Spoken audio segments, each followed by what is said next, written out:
with me. Come and fly away with me. Come and fly away with me. Come and fly away with me. Come and fly away with me. Come and fly away with me. Come and fly away with me. Don't you be afraid, everything will change. You and I, jumping off the edge. They say dreamers never die. So come and fly, come and fly, come and fly away with me. We're rising, we're falling, we're making moves. We're climbing, we're soaring, 1,000 views.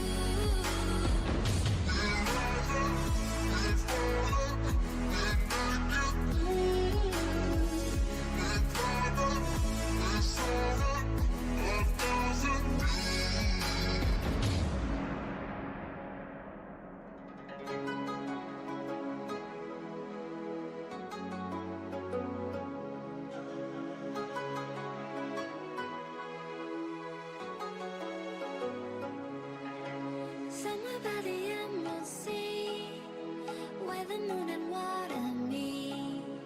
Somewhere close to harmony, when the world is sound asleep. Something's gonna bring the change, journeys we are meant to take. Something at the edge of space, calling us to fly away. Don't you be afraid, everything will change. You and I, jumping off the edge. They say dreamers never die. So come and fly, come and fly, come and fly away with me. We're rising, we're falling, we're making moves. We're climbing, we're soaring, 1,000 views.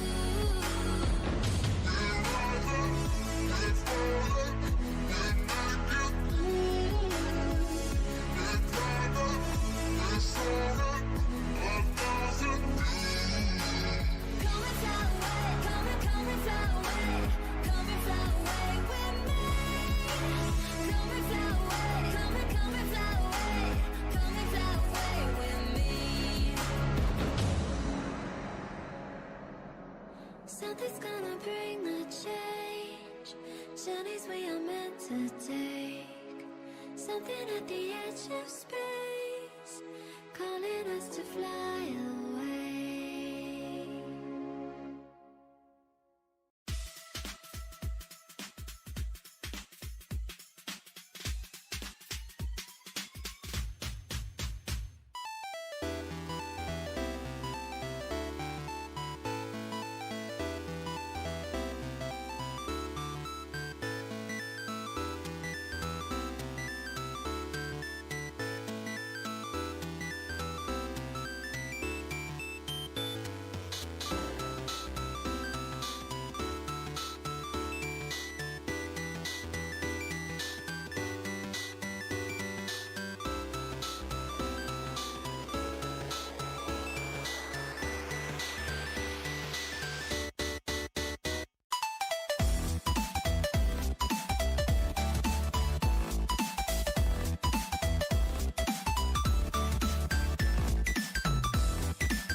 sweet harmony.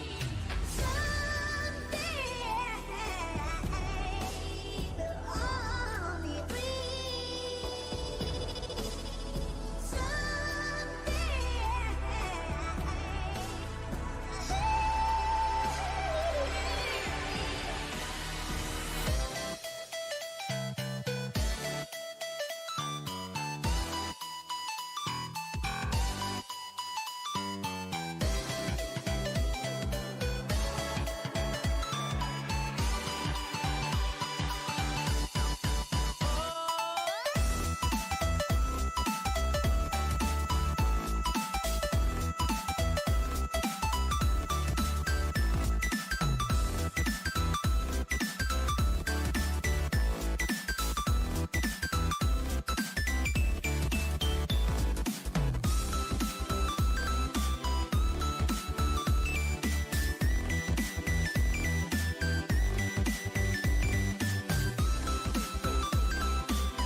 seasons change. Our roads were lined with adventure, mountains in the way couldn't keep us from the sea. Here we stand, open arms.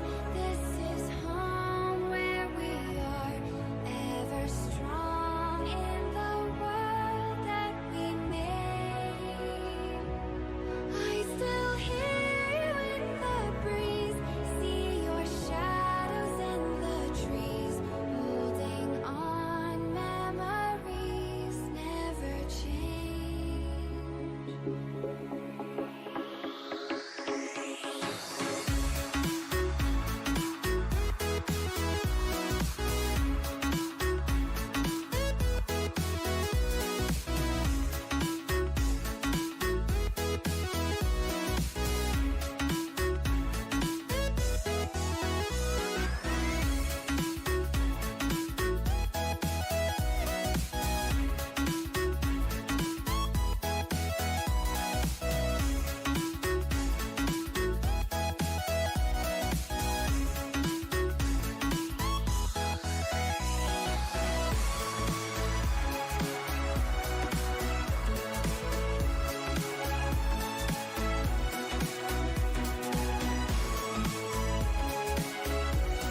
infinite power, infinite power, infinite power, infinite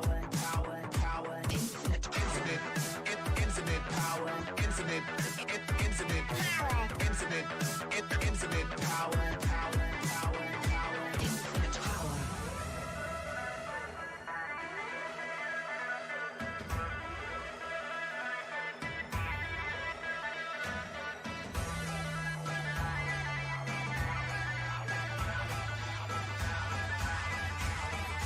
infinite power. Infinite power.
Infinite power.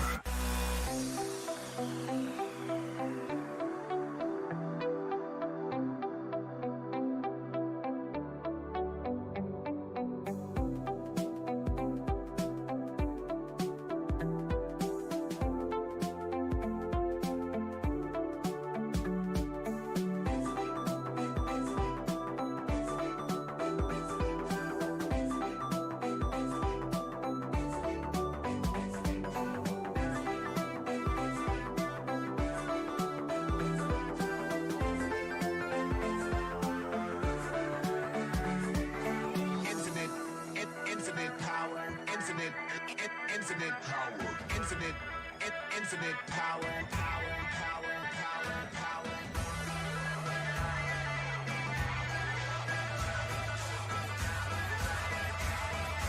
Infinite power.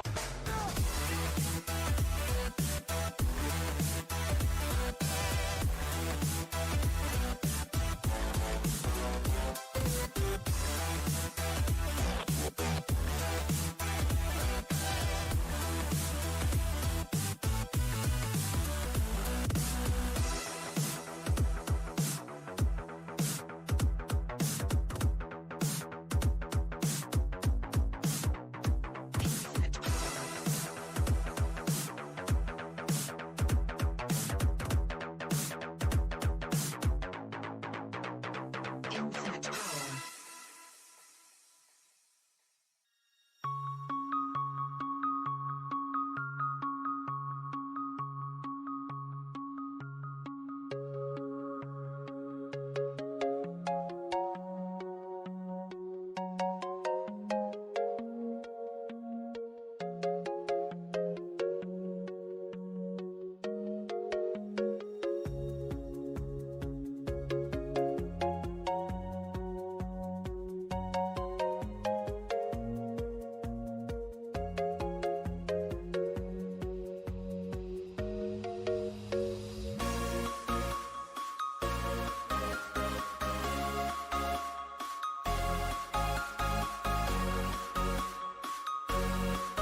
You, you're gonna break my heart.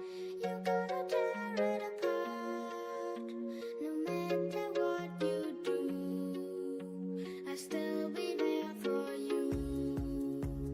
And when you call my name, I won't be far away.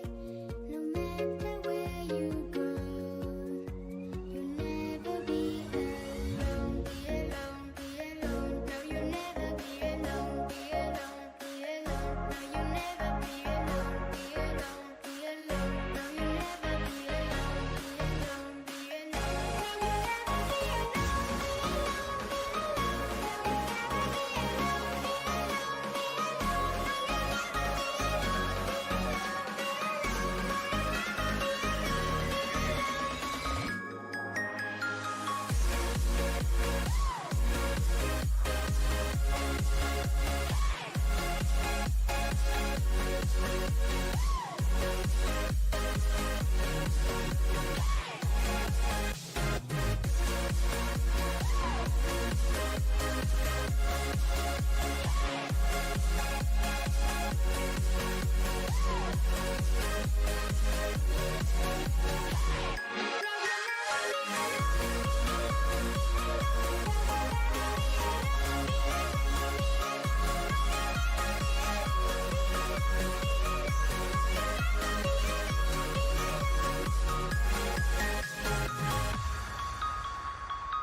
you two are getting rough. My mind just sounds like Shia LaBeouf. It says no, no, no, no, no. Just no, no, no, no, no.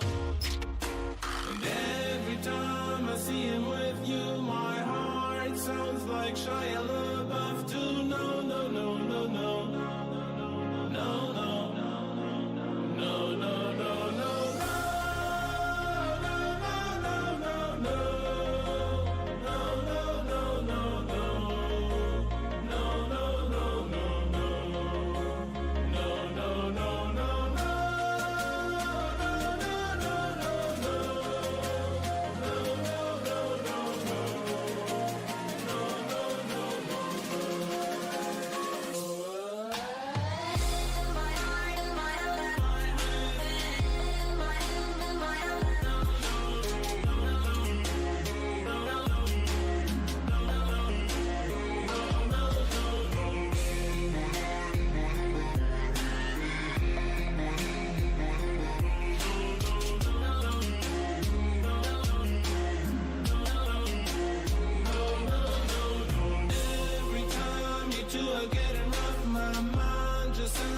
Shia LaBeouf, it says no, no, no, no, no.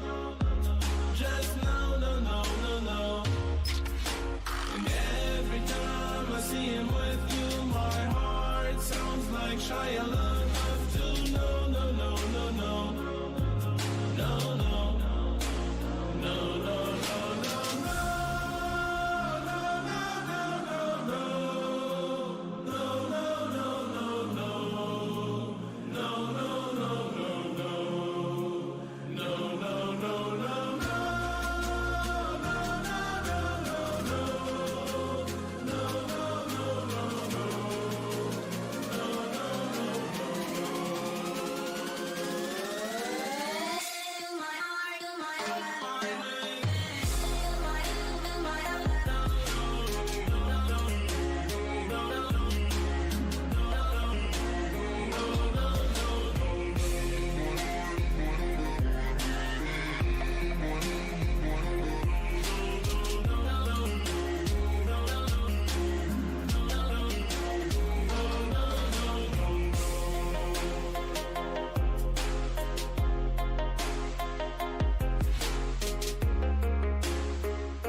Jewels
to summer skies. The seasons change, our hearts will stay the same. Yeah, stay the same. We got that burning feeling, start a fire, start a fire. Give it a shot, let's make it hot. Come on, maybe we can hit that lights, make the rock sound right. We can smash the clock, make the clock go rock. May the love this hit with a bit no sleep, and it feels like we could do this all night.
Something's gonna bring the change. Journeys we are meant to.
I've been thinking about the way you look, the way you talk, the way you turn. I've been thinking about the way you move, the way you love, the way you burn. I can't pull myself away, even though I know you do me wrong. I can't pull myself away, even though I know you do me.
Radiant team ban.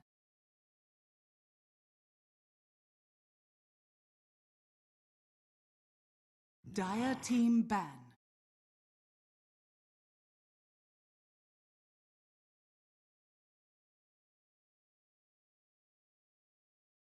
Radiant team ban.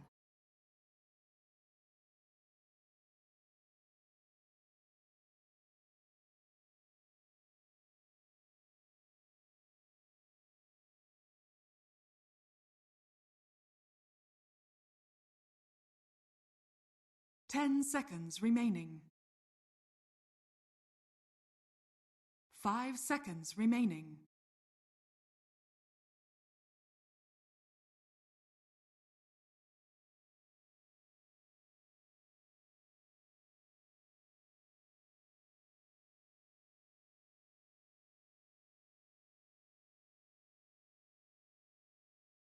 Dire team ban.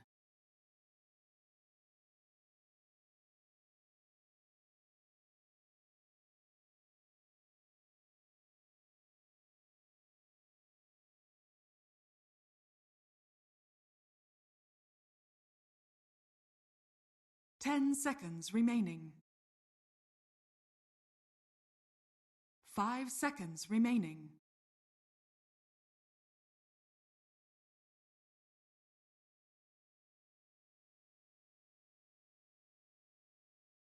Radiant team pick.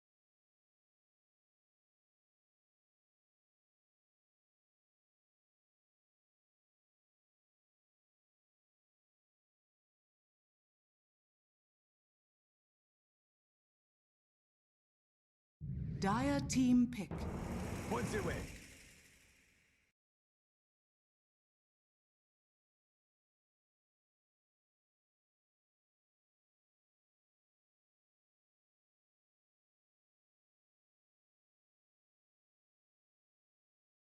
Ten seconds remaining.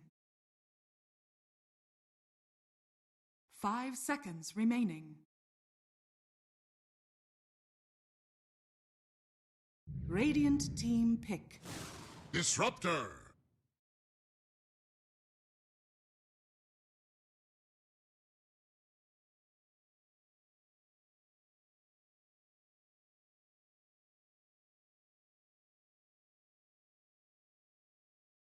Ten seconds remaining. 5 seconds remaining.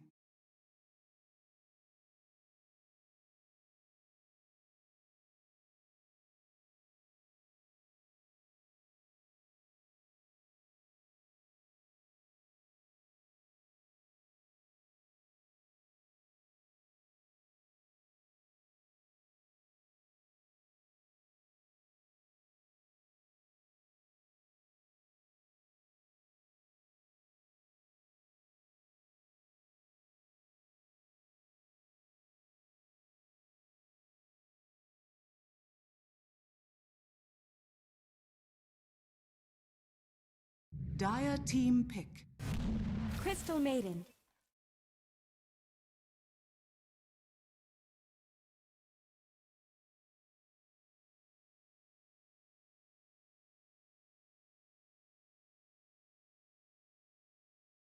Radiant team ban. Wraith King!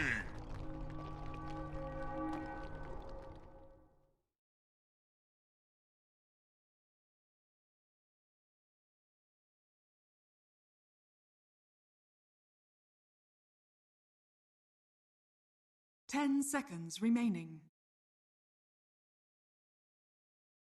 5 seconds remaining.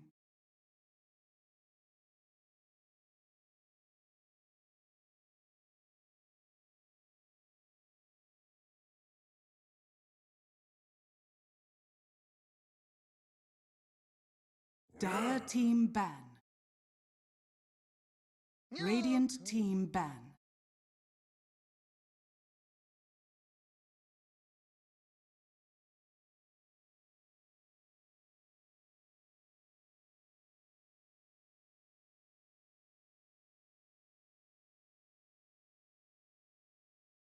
Ten seconds Dire remaining. Team ban.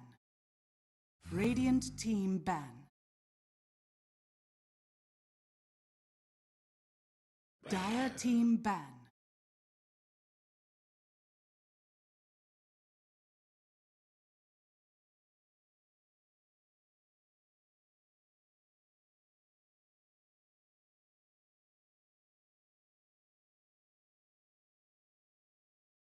Ten seconds remaining.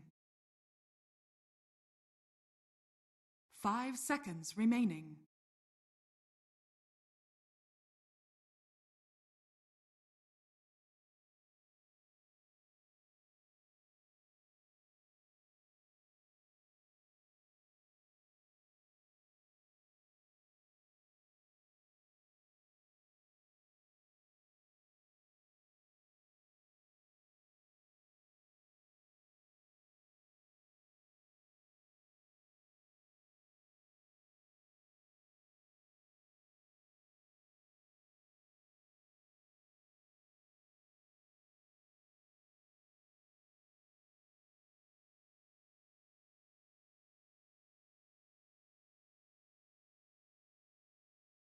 Dire team pick.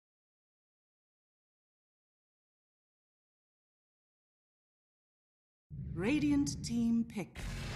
League's assassin.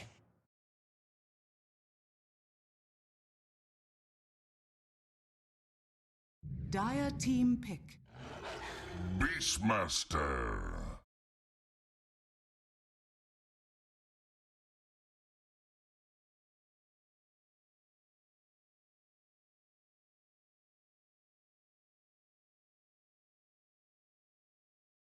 Ten seconds remaining. 5 seconds remaining.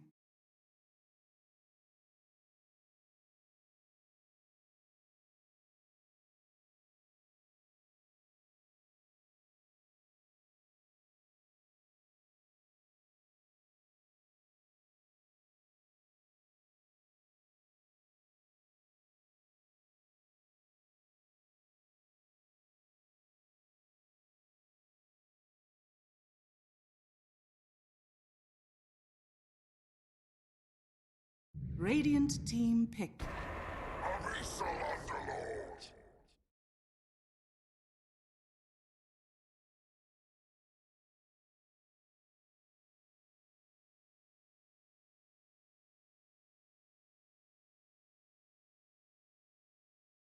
Ten seconds remaining. 5 seconds remaining.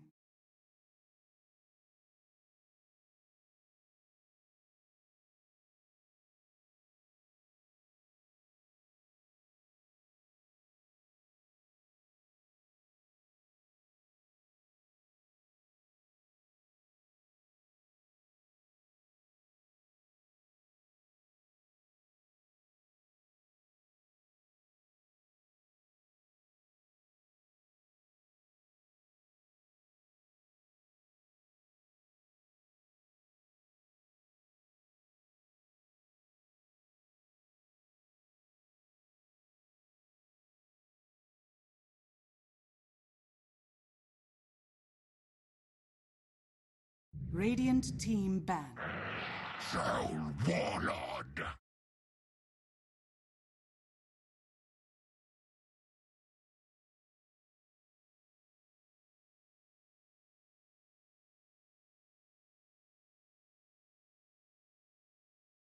Ten seconds remaining. 5 seconds remaining.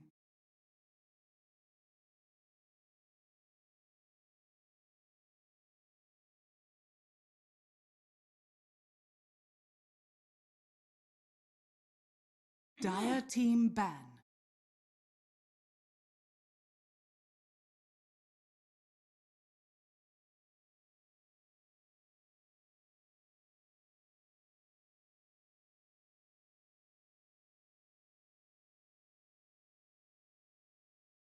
Ten seconds remaining. 5 seconds remaining.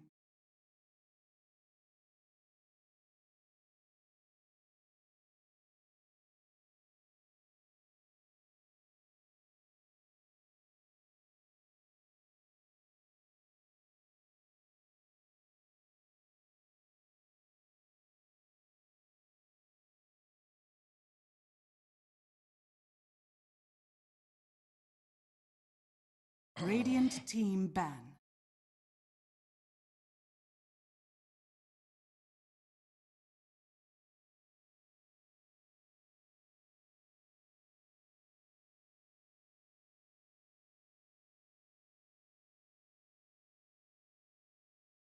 Ten seconds remaining. 5 seconds remaining.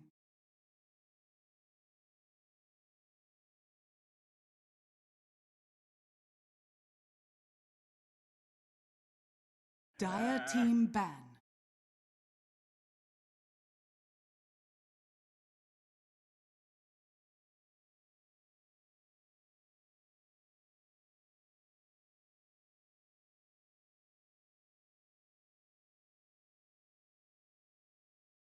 Ten seconds remaining.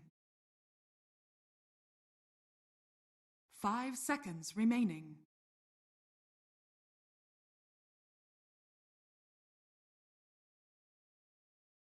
Radiant team pick.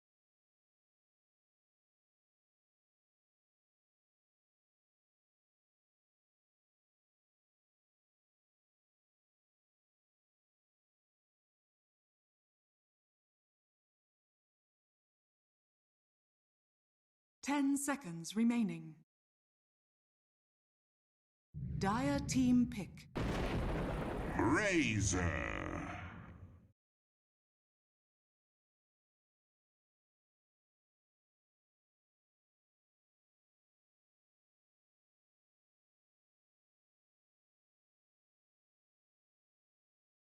10 seconds remaining. 5 seconds remaining.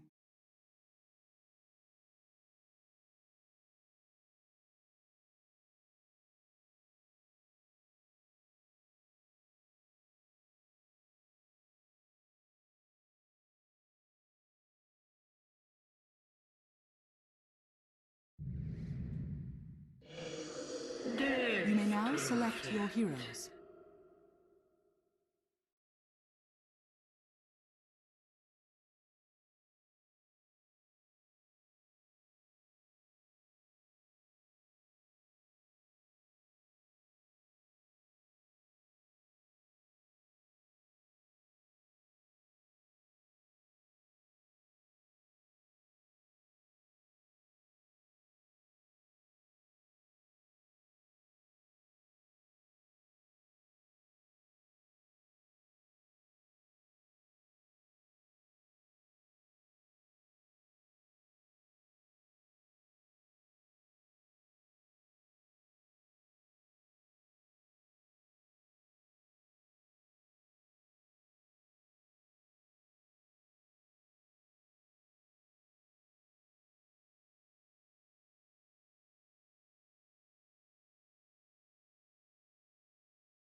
Don't you have some prediction to make? I've got a prediction ready to go. If you want me to go Prepare first, for battle.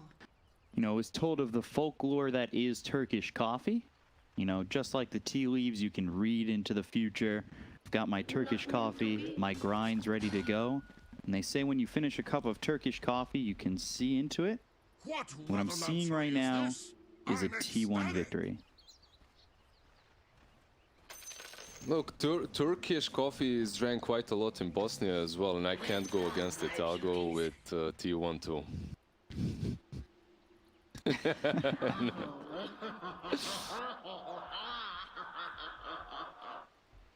Like, you know, Matt, yeah, here for a pretty important matchup. It maybe at the beginning when you saw the schedule didn't look like it would be an important one if T1 were able to pull away in the table, where if Boom were you know, lower, where many people thought that might be for them considering how difficult this region is. But now these two teams, They sit in the middle of the pack, and it's starting to get to that point in the season. And I know it's like just about the end of week 3, but it's starting to get to that point in the season where almost feel like the way the beginning has gone, every matchup's becoming important. Yeah, most importantly in SCA, because we see so many upsets. You don't even know what's happening anymore in the league. Anyone can beat anyone. Yeah. 2 days ago, if you asked me who's going to take this match, I would tell you T1 with 70-80% certainty, right? Right now, after seeing yesterday, after seeing Boom perform versus Fnatic, it's way closer. Yeah, for sure. And I think for me, in terms of the reason, other than seeing what the grinds had told me to pick, but I worry about Drew. He's been very inconsistent with his performances. Razor is one of those heroes I think that can make Makoto kind of shine again, which is where we've seen Boom be their strongest. But I'm worried about Drew at times. Yeah, I'm worried for many things here. For Curcuit too, might be worried because this lane, I think the panel called it too, is very difficult for him. These two heroes dish out a lot of damage, many slows coming from the Crystal Maiden and the Troll. That's why he's forced to use the TP already. In a lineup like this though, for T1, does it matter if the Underlord is just getting experience and not really finding that farm? I think Underlord is a kind of a hero that can really dominate the lane, farm a lot, push in, then pull that side camp, right? It can mean a lot for your lineup if he is tanky enough and not the one that just falls immediately as he goes in front. So right. Think of Underlord like of Timbersaw, let's say. You want to have this hero be a beast in the game.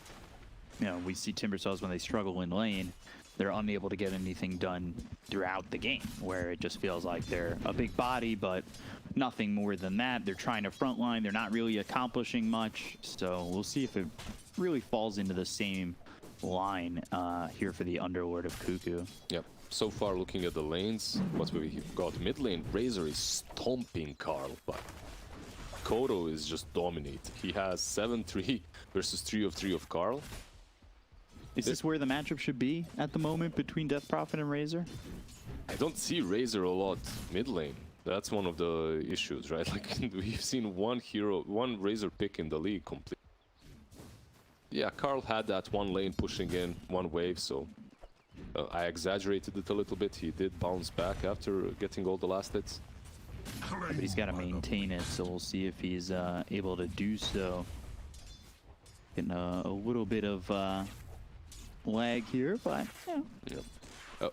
Where I'm really interested in is also this top lane, because there's just so much kill potential on both sides. On one side you have Glimpse, you have Stun, you have Skellies. On the other you have, let's say, level 3 Boar, which is extremely annoying. This lineup from Boom does have like that potential to pop off and just push you where you don't really have many opportunities.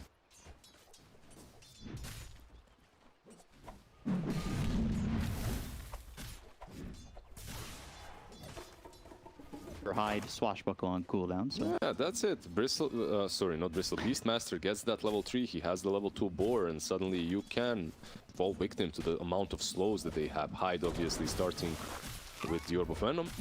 Ooh, problems now for Zephyr. He's slowed up by the Crystal Maiden. They need one more shot, and they'll find it. Curcuit with the first blood, and boom. Like we said, this lane would be difficult bottom for T1, and they're showing why. Yeah, look at Underlord too. Like, he has 4 CS, and the lane is pushing in. Against him, that is. You see, like, he has 2 range creeps. He's barely getting anything out of this lane. But that's the problem, right? Like, Nyx Assassin, laning stage was never his strongest suit. Plus you're playing versus Crystal Maiden and Troll. It's difficult. Stun onto the Razor. Mid Makoto putting some pressure continually onto the Death Prophet. The one thing going right for T1 right now is the CS from Jackie. We'll see if that continues, but yeah, he's on him itemizing. again. Curcuit just getting chased here, slowed up, trying to run. It's just that here. And throws down the Pit of Malice, but like you said, he's already dead on his screen. He's just gone. You don't escape these two heroes. I've played versus this lane. It can go south real fast. Yeah. One thing as well, itemization from Jackie is allowing him to be on top of the net worth charts right now. What did he do that's so special? He went for chainmail. It's not extremely special, you see it now very often, but this chainmail first allows you to actually sustain yourself and take all these bore hits. So with that 4 extra armor, Triff's trying to posture as much as he can. Maybe take out some of these boars. He's got some skeleton help with Whitemon. Thrown over a Thunder Strike. Done over on Hyde. He already used Swashbuckle, so that's on cooldown for 14 more seconds. They've got the glimpse back into the hands of the Wraith King. Body blocks from Whitemon are on it. So Jackie gets a kill, and that'll certainly help bolster his stance in this lane. Yeah, he's getting a lot. So is Beastmaster. Beastmaster very close to that Necro 1 of his. Needs one lasted pretty much. But it's also important that Jackie is doing, because this Underlord, it's questionable how much he will be able to accomplish in the mid game. So at least your safe lane is doing well, and mid lane as well. That Prophet is keeping up with the Razor. Yeah, Underlord is bottom 4 on the net worth. Looking really bad. He's actually bottom 3. It's right behind that Nyx Assassin on his own team. So he's really getting nothing out of this lane. When Nyx Assassin pulled one wave back, he got more out of this bottom lane than Underlord has managed to do in the first 6 minutes. So it's pretty difficult here for Cuckoo. Exorcism going mid. Makoto in trouble. Cuckoo, or Carl, sorry, gets turned on. Makoto. Whitemon gets the trade, and tough. Makoto's damage was pumping in. yeah, that's just Makoto. He understands the heroes that he plays extremely well, and yeah, it's just a pleasure to watch.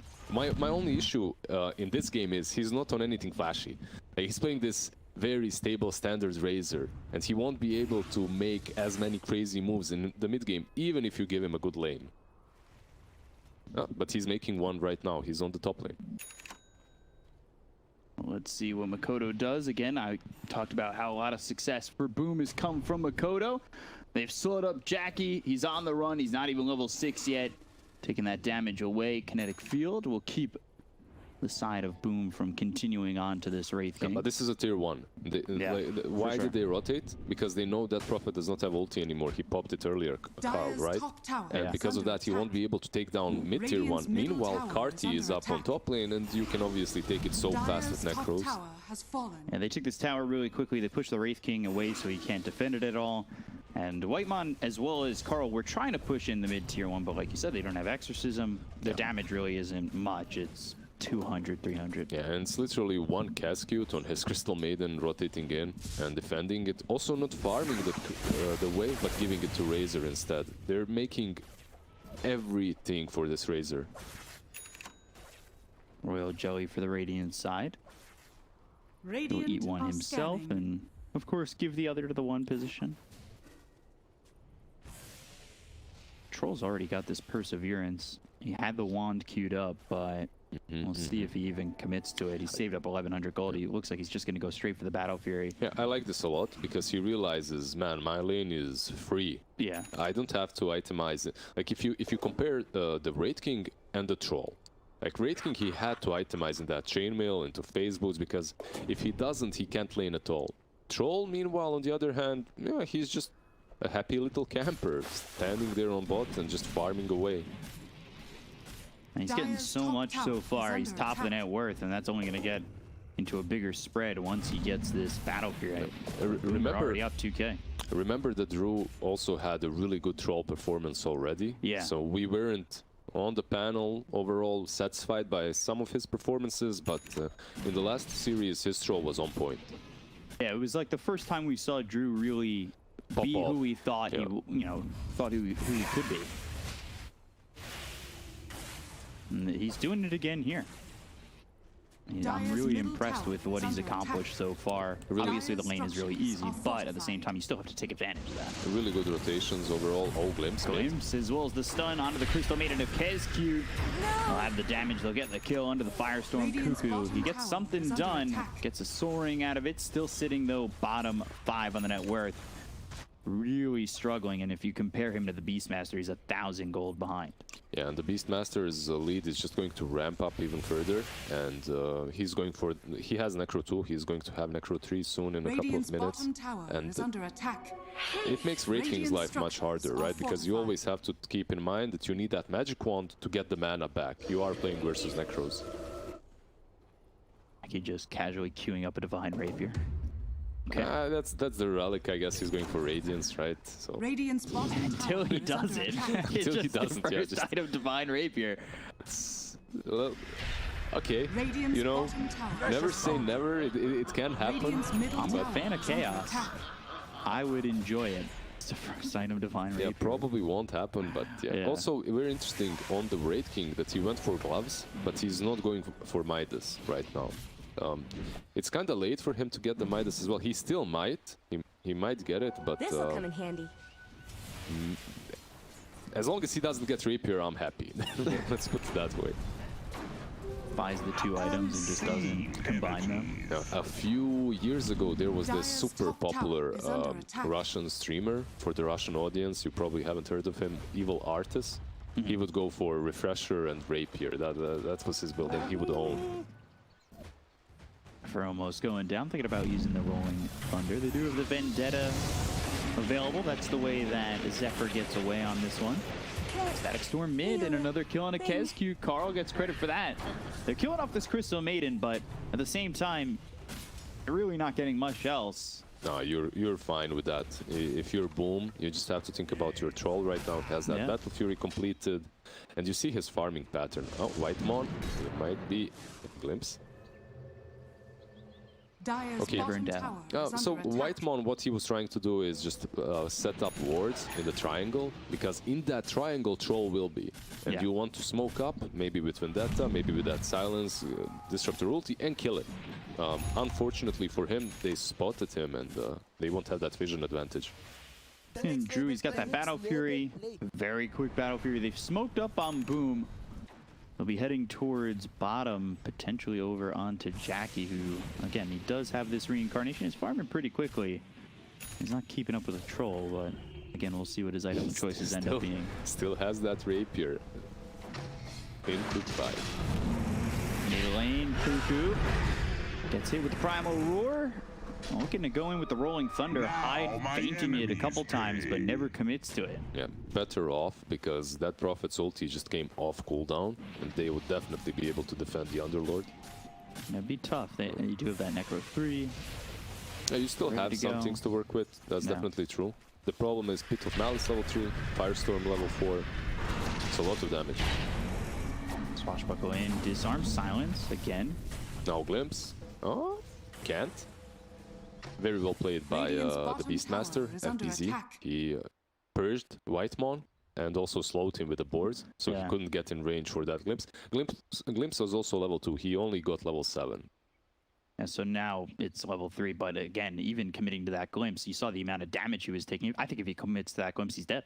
He's dead, but also Pango dies, so it's kind of... It's a trade that you might be willing to make. Yeah, it's a decent trade. 5 for a 4. You don't mind that. Plus, you prevent them from taking the tier 1. One of the good things from T1 right now is the levels that Underlord has. They allow him to defend versus the Necros. And if you're the Beastmaster right now, you are applying pressure, and that's nice. Maybe you should be playing around the top lane. Maybe you should be just pressuring in this tier 2, because Right. it allows the Troll also to farm the triangle. And you are messing up with Underlord's game plan, which is literally just be a wall between towers and all the minions, all the creeps. Certainly big enough to be a wall. We'll see if he can continue to stay stable. Don't want those bricks knocked out, then the foundation's corrupted. Smoke up from T1. Whitemon Carl as well as Zephyr maybe looking to make a play happen. They do have Vendetta off cooldown. They can go into that and look for someone, and that someone might be Makoto. They have the Radiant Sentry, but I don't scanning. believe He Makoto had the is- Vision. Yeah, he's reading them. Yeah, He's reading he them got really the well. scan, Yeah. so that keeps him alive. The thing is, you don't see Nyx Assassin, you don't see that Prophet on the map. You also have a ward in your own jungle. You see that Radiant ward in the Radiant jungle, so Yeah. you know they're not there. It kind of gives away their move. But that was scary. It was a good scam. Yep. A lot of awareness to get Oh, that. They've got Drew. the ward on Drew, but you need to be careful. God help. Yeah. This should be instant D-ward by Curcuit. Yeah, he knows. He pinged it out. He knows they've got about the this sentry ward. down. Yeah, so far, all T1's advances have really failed. Like, they haven't been able to make any of these plays that they've tried to do. And that Prophet right now is feeling like Karl is falling off a little bit. He's not using his ultis to pressure the lanes or take any objectives. But I think both of these teams are kind of satisfied with the stalemate. Yeah, Karl's keeping up in net worth with the Razor, and he's working towards the Yules into Shivas. Maybe just wants to play a little bit more conservative. I know that's definitely the thoughts on Jack. Still trying to farm up The rapier. this sacred relic. It's Radiance like 99%. Yeah. He's just he just queued up rapier instead. He needs the Radiance for multiple reasons. It's not only good mischance. You're playing into a Razor, your damage will be sucked out of you, so at least you have some damage coming from that Radiance burn in team fights. It's still funny to see the Divine Rapier in his quick buy. I'm a big fan of players who have the Divine Rapier in their TP slot, where they're just like, this is the item, and they're supports, so they're always just like... Always looking ready to- ahead, bright Yeah. future. This is who I could be. You can see that they're fighting around this bounty rune right now. Both teams, it's a huge clash. Yeah, Swashbuckle, thinking about the Rolling Thunder again. The Pit of Malice is down. They've got the stun onto the Pangolier. Zephyr, though, needing to back off these Necro Creeps as well as the Boars doing quite a bit of damage. They had the Hawk there for a second to try and get some vision. The Rolling Thunder hits this Death Prophet as well. Zephyr up into the air. The Plasma Field will get the kill to Zephyr. Meanwhile, Whitemon throws down a Kinetic Field, and all they lose right now is the Nyx Assassin. Yeah, they're just not ready to fight. Like, that position, don't get me wrong, that position is perfect for T1. And that Rolling Thunder from Pangolier would usually be punished by the Disruptor. If you're looking at Whitemon, like, he had the perfect clutch point there to use Kinetic Field into Static Storm, right? But you don't want it because your Raid King is not even 1,000 gold away from Radiance. So Yeah. why not wait that at least one significant item for your side? And with Radiance, you might have a little bit more confidence going into something like that, and even just, you know, having the Death Prophet ready to go. But now Karl in trouble. Pit of Malice, they've got the signs of the Static Storm. It's not really doing enough to Makoto to draw him away. Swashbuckle from high kills off Karl. Death Prophet just not finding many openings. Yeah, that Yules right there did not really do a lot, and now you can only Firestorm the tower and that's it. Because this tier 1 should fall. Yeah, they're even zoning the Underlord. Really well played by Boom. Not messing around anymore. The moment they saw that Prophet out of position, Roar is there and they take her down. Clear up the trees, making sure nobody from T1 can stick around, like you said, zoning them out and making sure that they're forced to give up this tier 1 tower. It's a 5k lead. It's massive already. It's massive. It's pretty much on the back of the Troll with a very early Battle Fury. He has Yasha already completed. Straight up into the BKB. I like this a lot. There's a lot of control coming from T1. This will help him out. Just into the hands of Makoto while Curcuit sacrifices himself, making sure that the focus from T1 is on the Crystal Maiden and not getting in a rush. Look at them on Boom. They're really not messing about at all. You have Razor queuing up that BKB. Same goes with the Troll. Game, it doesn't look like it will get much easier for T1 at the moment. They need a lot of time to have some presence. Yeah, I'm just not sure how much Jackie will be able to do in these team fights. Like, when you look at Boom, it's so simple for them. Yeah. Go in, roar a target, kill a target, and that's it. On the side of T1, they need these prolonged engagements in which that Radiance burn will provide more damage, and you'll have that Static Storm and whatnot, the Firestorm as well from the Underlord. But you don't want prolonged engagements against the Razor too. There's a little bit of an outdraft at the moment, at least. It seems that way for Boom. I deserve this. If T1 are able to even slightly take a fight, I think it brings them. I think it just cut into the net worth. We get a little bit more farm here on, especially the Underlord, maybe bit of a push for the Death Prophet. Things get a little easier, Yeah, but the it's Thunderlord, tough. man, it just feels Doesn't like have anything. he feels like a glorified support, you know, that you've given a lot into, but look at this item build as well. He goes for 4 staff on Underlord. You have to do it, obviously. You're playing versus a Razor. It's going to help your teammates out, but you'd rather have some more impactful utility item. I think it's worth getting Greaves if he can get there. If he gets there, yeah, definitely. The Arcane Boots already, the 4 staff for a little bit of mobility. If they get time to get the Greaves, that would be all right. Man, Curcuit is on point when Yeah. it comes to breaking these His smokes. positioning's perfect. So Cuckoo, Makoto, glimpse back. Don't touch my Underlord. Soon he'll have that BKB. After he gets that, it's gonna be a little bit harder to stop Mikoto from just running you down. Yeah. And the good performance from Drew has really alleviated the pressure from Makoto. There's games where Drew just doesn't perform and it feels like everything's on the shoulders of Makoto, where Yep. he's forced to make these moves, going aggressive. Right now he can stay conservative, get his items, work with the Sages to get to the BKB. Not his troll games, right? Like, Yeah. his troll games were always on point, and he almost has that BKB after this Centaur camp. He's got it. I would be very surprised if they wouldn't smoke right now. There Yeah. you go. They have quite the opportunity to just jump in, and I would say even with a clear victory, not T1 out of this game. Makoto, his smoke gets broken into the Static Storm. They've got the Beastmaster there too. Wraithfire Blast, Exorcism, and they take the first life from this Makoto Razor. They also killed off FBZ, the Rolling Thunder coming in from Hyde. Battle bounds the Death Prophet into the air, 4 staff back thanks to Cuckoo. Drew is coming around the side, Hyde in trouble, Yule's up into the air. Drew pops the BKB, goes into the battle trance, looks over at Carl, and rips apart this Death Prophet. Now put by the Disruptor. Double kill for Drew, BKB popped on the run now. Whirling Axes, stuns out, buyback from the Disruptor. They've got the stun into the air. Drew in trouble, doesn't have the battle trance. Right click's coming in with the Radiance burn. Curcuit goes into the ulti. Jackie, he'll have his first life popped. TP from Drew is in time. Makoto is ready to go in. He's got that static link. He's stolen 92 damage, but it's time for Cuckoo to get in the car and drive the Uber. However, okay, Uber, he just 0 left his stars. team there. 0 stars for this Uber, no tips, leaves alone. So, Boom should be actually happy by the way this fight ended, because it could have went much, much worse for them. They're ahead, don't get me wrong, they're ahead, they had the Aegis, that's all cool, but you're running uphill with a hero. First and foremost, you're running uphill without vision. Only later do they put up the ward on the cliff.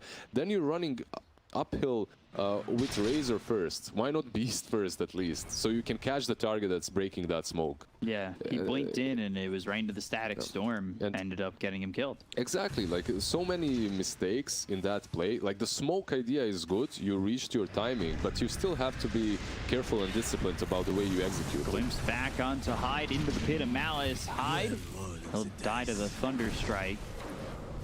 Jackie taking a lot of damage here, and on the run, doesn't have reincarnation, so he's just dead. Yeah, they're just so far ahead. Like even that smoke play left them pretty much unpunished, and now that Prophet too. Now the Primal roars in, Drew comes over, and Carl trying to run. Yule's up into the air, but the Boars, is it enough? They've gotten themselves the kinetic field as well as the glimpse on a Drew. And the BKB, if you wanted to continue to chase, blink, stun, missing both heroes. Drew had a kill there, by the way. He had a kill 100%. He just didn't want to pop the BKB. Yeah, If you very pop the BKB, conservative. yeah, if you pop the BKB, you kill the Dead Prophet for sure. But he opted not to. It's like this BKB is very important for him. Keeping it to 9 seconds, like questionable. Like I Maybe still it's think worth it would it be in the worth end. it. Yeah. The thing too, we've seen a lot of these SEA teams where they don't put the ward until after they engage. Bit of Malice and the stun, Rolling Thunder coming in. Carl's by himself. Cuckoo again starts the engine, trying to drive them away. He's Bring trying a to couple catch. passes. Yeah, he's trying to catch everyone. Yeah. But Whitemon at the last moment decides, yeah, I don't want to take this bus. Guess I'll stay. Yeah, I guess I'll stay top lane. I don't know if this is the TP. Yeah, they cancel too. Yeah, give up the tower. Drew, he'll get credit for that one. By the way, it is now mech for Underlord. We'll see if he finishes it into the Guardian Greaves. Obviously, that'll take some time. Spike Carapace into the stun, but Drew, he's right here, ready to go. Fighting into this might not be the wisest thing, but it is a glimpse back into the Firestorm at BZ with the Thunder Strike. Swashbuckle coming around, as well as Hyde, who's got the Blink Dagger now. He's silenced up, he's on the run. Whitemon with the glimpse in 5. The Pit of Malice lands, and the damage is there to take out the Pangolier. Drew might be forced to use this BKB. However, T1, they're setting up over in the trees, letting Jackie just lead for them. Yeah, T1 is outplaying them so hard at the moment. Again with the kinetic field, Spirit Siphon. Carl has a double damage to work with, still has that Yules. I almost think T1 are trying to poke and prod, hoping they'll pop the BKBs and then they'll just disengage back into the base. It's either that or wait for the Glimpse cooldown, which was coming off. So overall, they just outplayed Boom so heavily. And this is such a big strategic play for T1 because they devoured this big cliff. This is the area where Boom felt extremely safe. Yeah. But if you stay on the high ground, you're extremely safe. Anyone that pokes out of their base, you kill him. But you don't chase onto their own high ground. You don't try and chase into the Pit of Malice, into the 4-staff Underlord. Now Boom smoke again. They have this are scanning.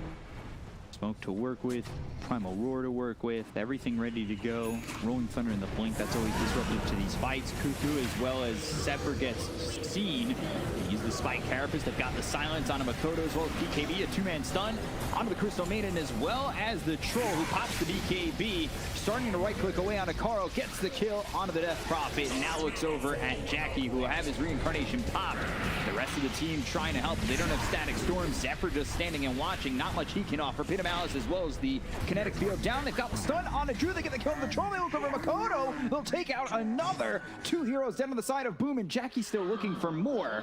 Curcuit gets up the steps and away. However, on the other side of the fight, they are around Hyde, and they'll get the kill. Zephyr, he's got a double, and T1 come out ahead on that fight massively. Yeah, it's more difficult for T1 to win these fights. Like the Dota knowledge that you need to win these fights for T1 is higher than the one that you need for Boom. Boom, it's simple. Go in, roar a target, jump with Hyde Pangolier, and just make stuff happen from then on. Yeah. T1, they need to kite, they need to make this Troll use his BKB, use his ulti, and they really did that extremely well. Also, another item that's very important on Jackie, he bought this Halberd. Now with the Halberd, you can prolong the fights even longer. You can disarm the Troll, disarm the Razor. Yeah, they're impressing me right now with the stuff that they're doing.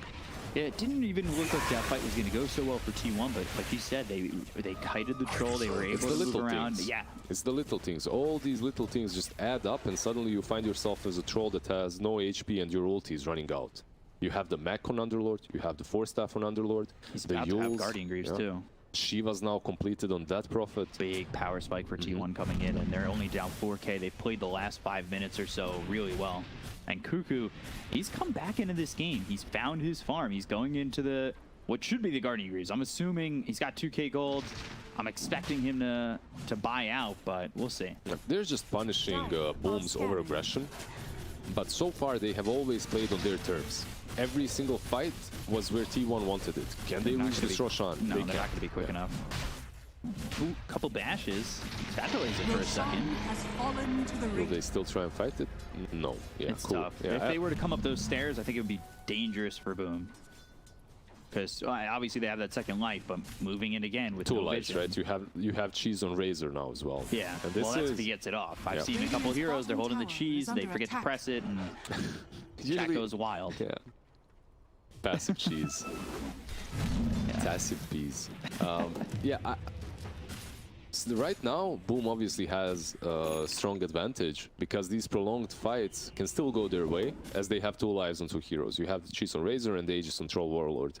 Still though, I would love them to make T1 fight on their terms, not go into the high ground of T1 around the triangle.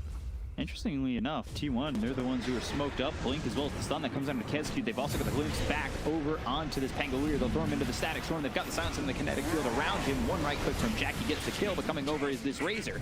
Drew, he's got that second life to work with. He's slowed down Cuckoo as well as Whitemon. The Primal Roar is used on the Underlord. The right click's coming in, but he gets the mech off. It's not going to be enough. They're chasing Jackie. They've got the first life out of his hands, but the BKBs have been used by Boom. So Are they able to make something of this on the side of T1 as they'll lose Zephyr as well? They've got the kinetic field down. Makoto in a lot of trouble. They've got the silence. He eats the cheese. So he does take advantage of the cheese. However, still getting chased with the exorcism on him. They'll look over. They disarm Drew. Drew continuing to chase. They'll take out Makoto. It isn't up. Jackie on the run. Hit with the bullwhip. Running away and just in time with the blink to get out of the hands of Drew. Makoto and Curcuit fall. Jackie survives. Reincarnation was on cooldown for another 15 seconds. And they were almost on top of him enough to take out the Wraith King.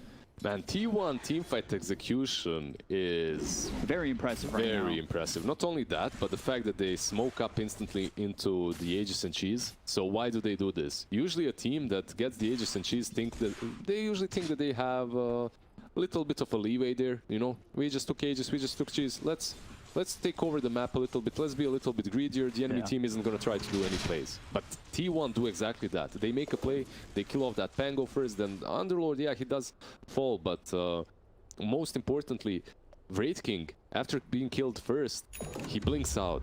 And they can't chase him because that Prophet is there with Shivas and ulti running. Yeah. It was, yeah. I think T1, even though they're not with the Aegis or the Cheese, they still felt that power spike. Yeah. I mean, that's confidence. Not a lot of teams are willing to do that. FBZ, all into that 1-2 execution of heroes. Blink, BKB, Necro Tree. No utility coming from him besides the Inner Beast.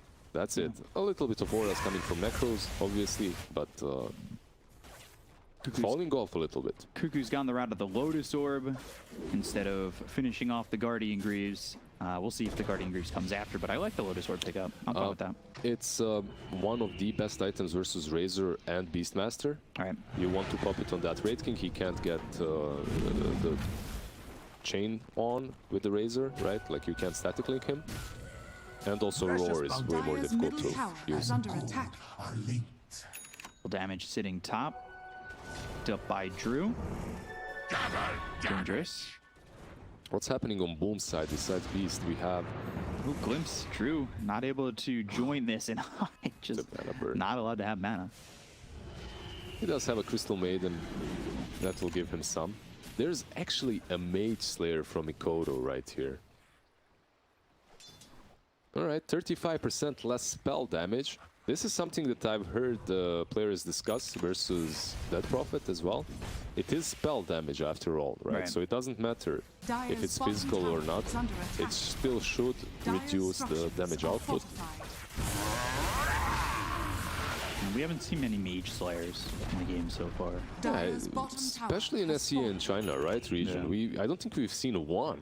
Maybe one or two, but like they were close to a finish on a game or something like that where it didn't really make much of a difference. Here it feels like we're in the midst of a game where this could be a big difference maker. They're bailing. They're all tipping out. Yeah, they don't want to take this fight. Really good job knowing that that's coming. Again, that's the map awareness that had impressed me earlier in this game from Boom too. It's not, yeah, like they get surprised a couple of times, and I believe that the plays that they have made, their map awareness was solid. They knew where the enemy team is. They just, the decision making to go there with smoke onto the high ground without vision is what bothered me. But they have a firm grasp on the game where everyone is. So Curcuit dismantles the Arcane Boots, finishes off the Lotus Orb. You've got Jackie leading the way now at level 20, still working on that AC. He's picked up the Hyperstone. Aegis just reclaimed too. So now T1, if they've got the timing, they can definitely feel confident going in onto Boom. But Boom, think about going through with this. Rolling Thunder out of the back lines. That hits Cuckoo up in the air. Force Staff out of the high ground. Makoto giving chase. However, now they'll wait and they can glimpse him back. Not in the best position. Yeah, a little bit of a short glimpse. I think he could have maybe waited a little bit longer. And then had him closer to the steps, yeah. Yeah, then have him a little bit closer to his team and also maybe even force him to pop that BKB. Vlad's being built for FBZ. First utility item that actually helps the Troll and the Razor, and it's a big one. I'm surprised they didn't get the Vlads earlier. That's one thing that I expected from Pango or from FBZ. Pango, obviously, this build is really good. The Blink and the Orb of Corrosion.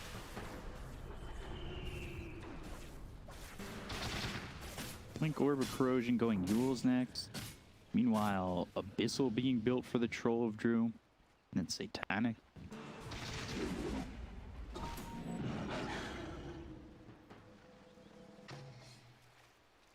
Ooh, okay. Death Prophet had Q. Car had the Aeon disc queued. Now changes it over to the Heart.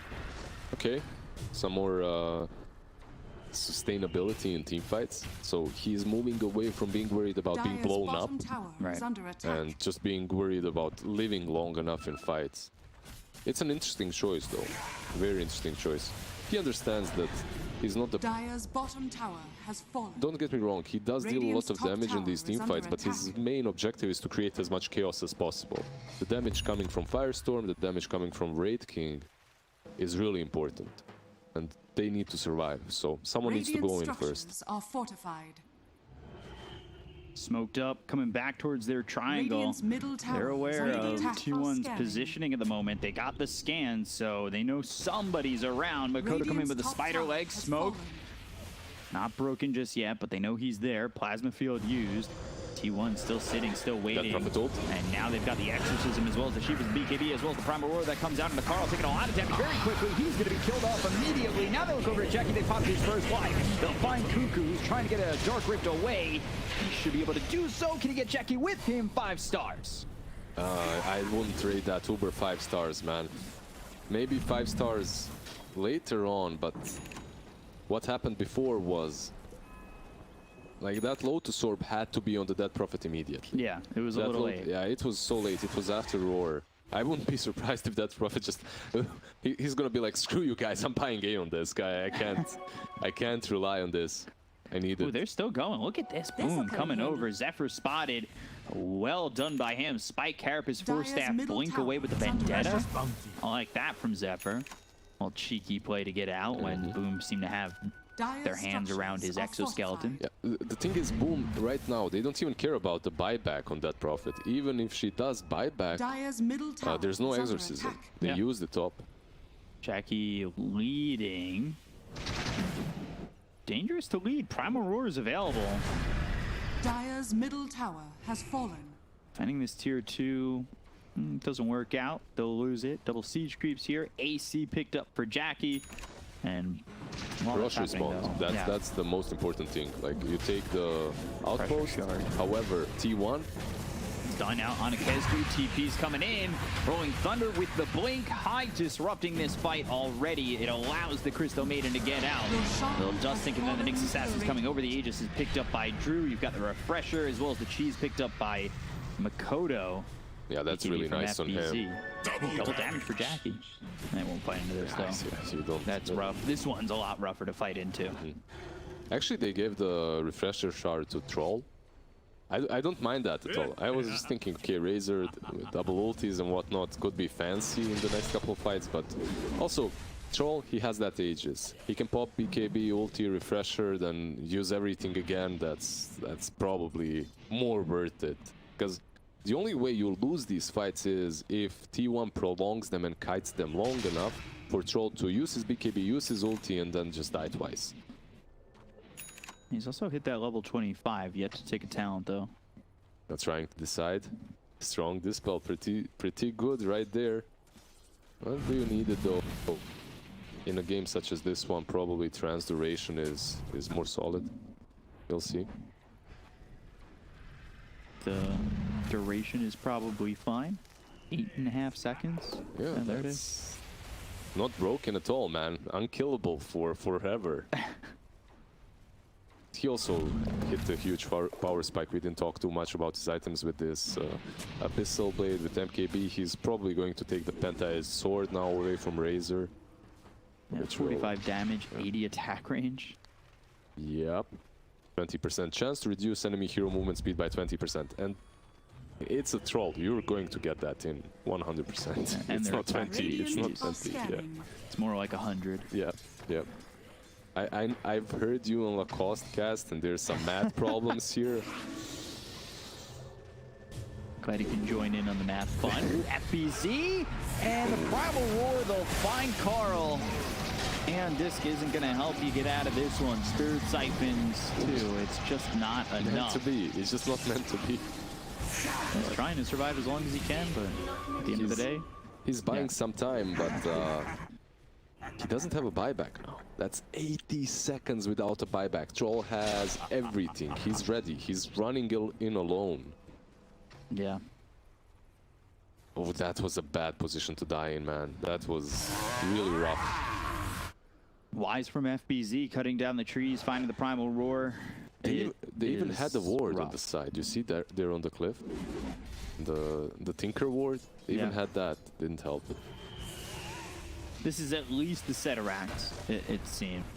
Dire's bottom tower is under I attack. don't know how you can properly defend this. 2 lives on Drew. Maybe you can slow it down, but it still feels like Setarax in my eyes. We'll see if that ends up being the case. Drew's getting pretty low.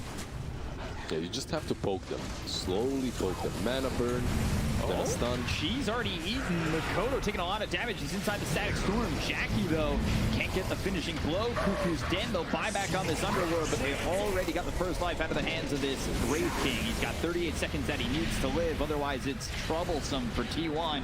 Lotus Orb on him, going on the run. Drew hit with the Pit of Malice. Hyde, though, was trying to follow this up. Got Drew all by himself. They'll pop the Aegis. Zephyr, not a lot of mana to work with. Does have that stun ready to go, though. Bit of Malice once again. There's the Shard. refresher. Stun to follow it up. Got the silence. Drew all by himself with Makoto dead.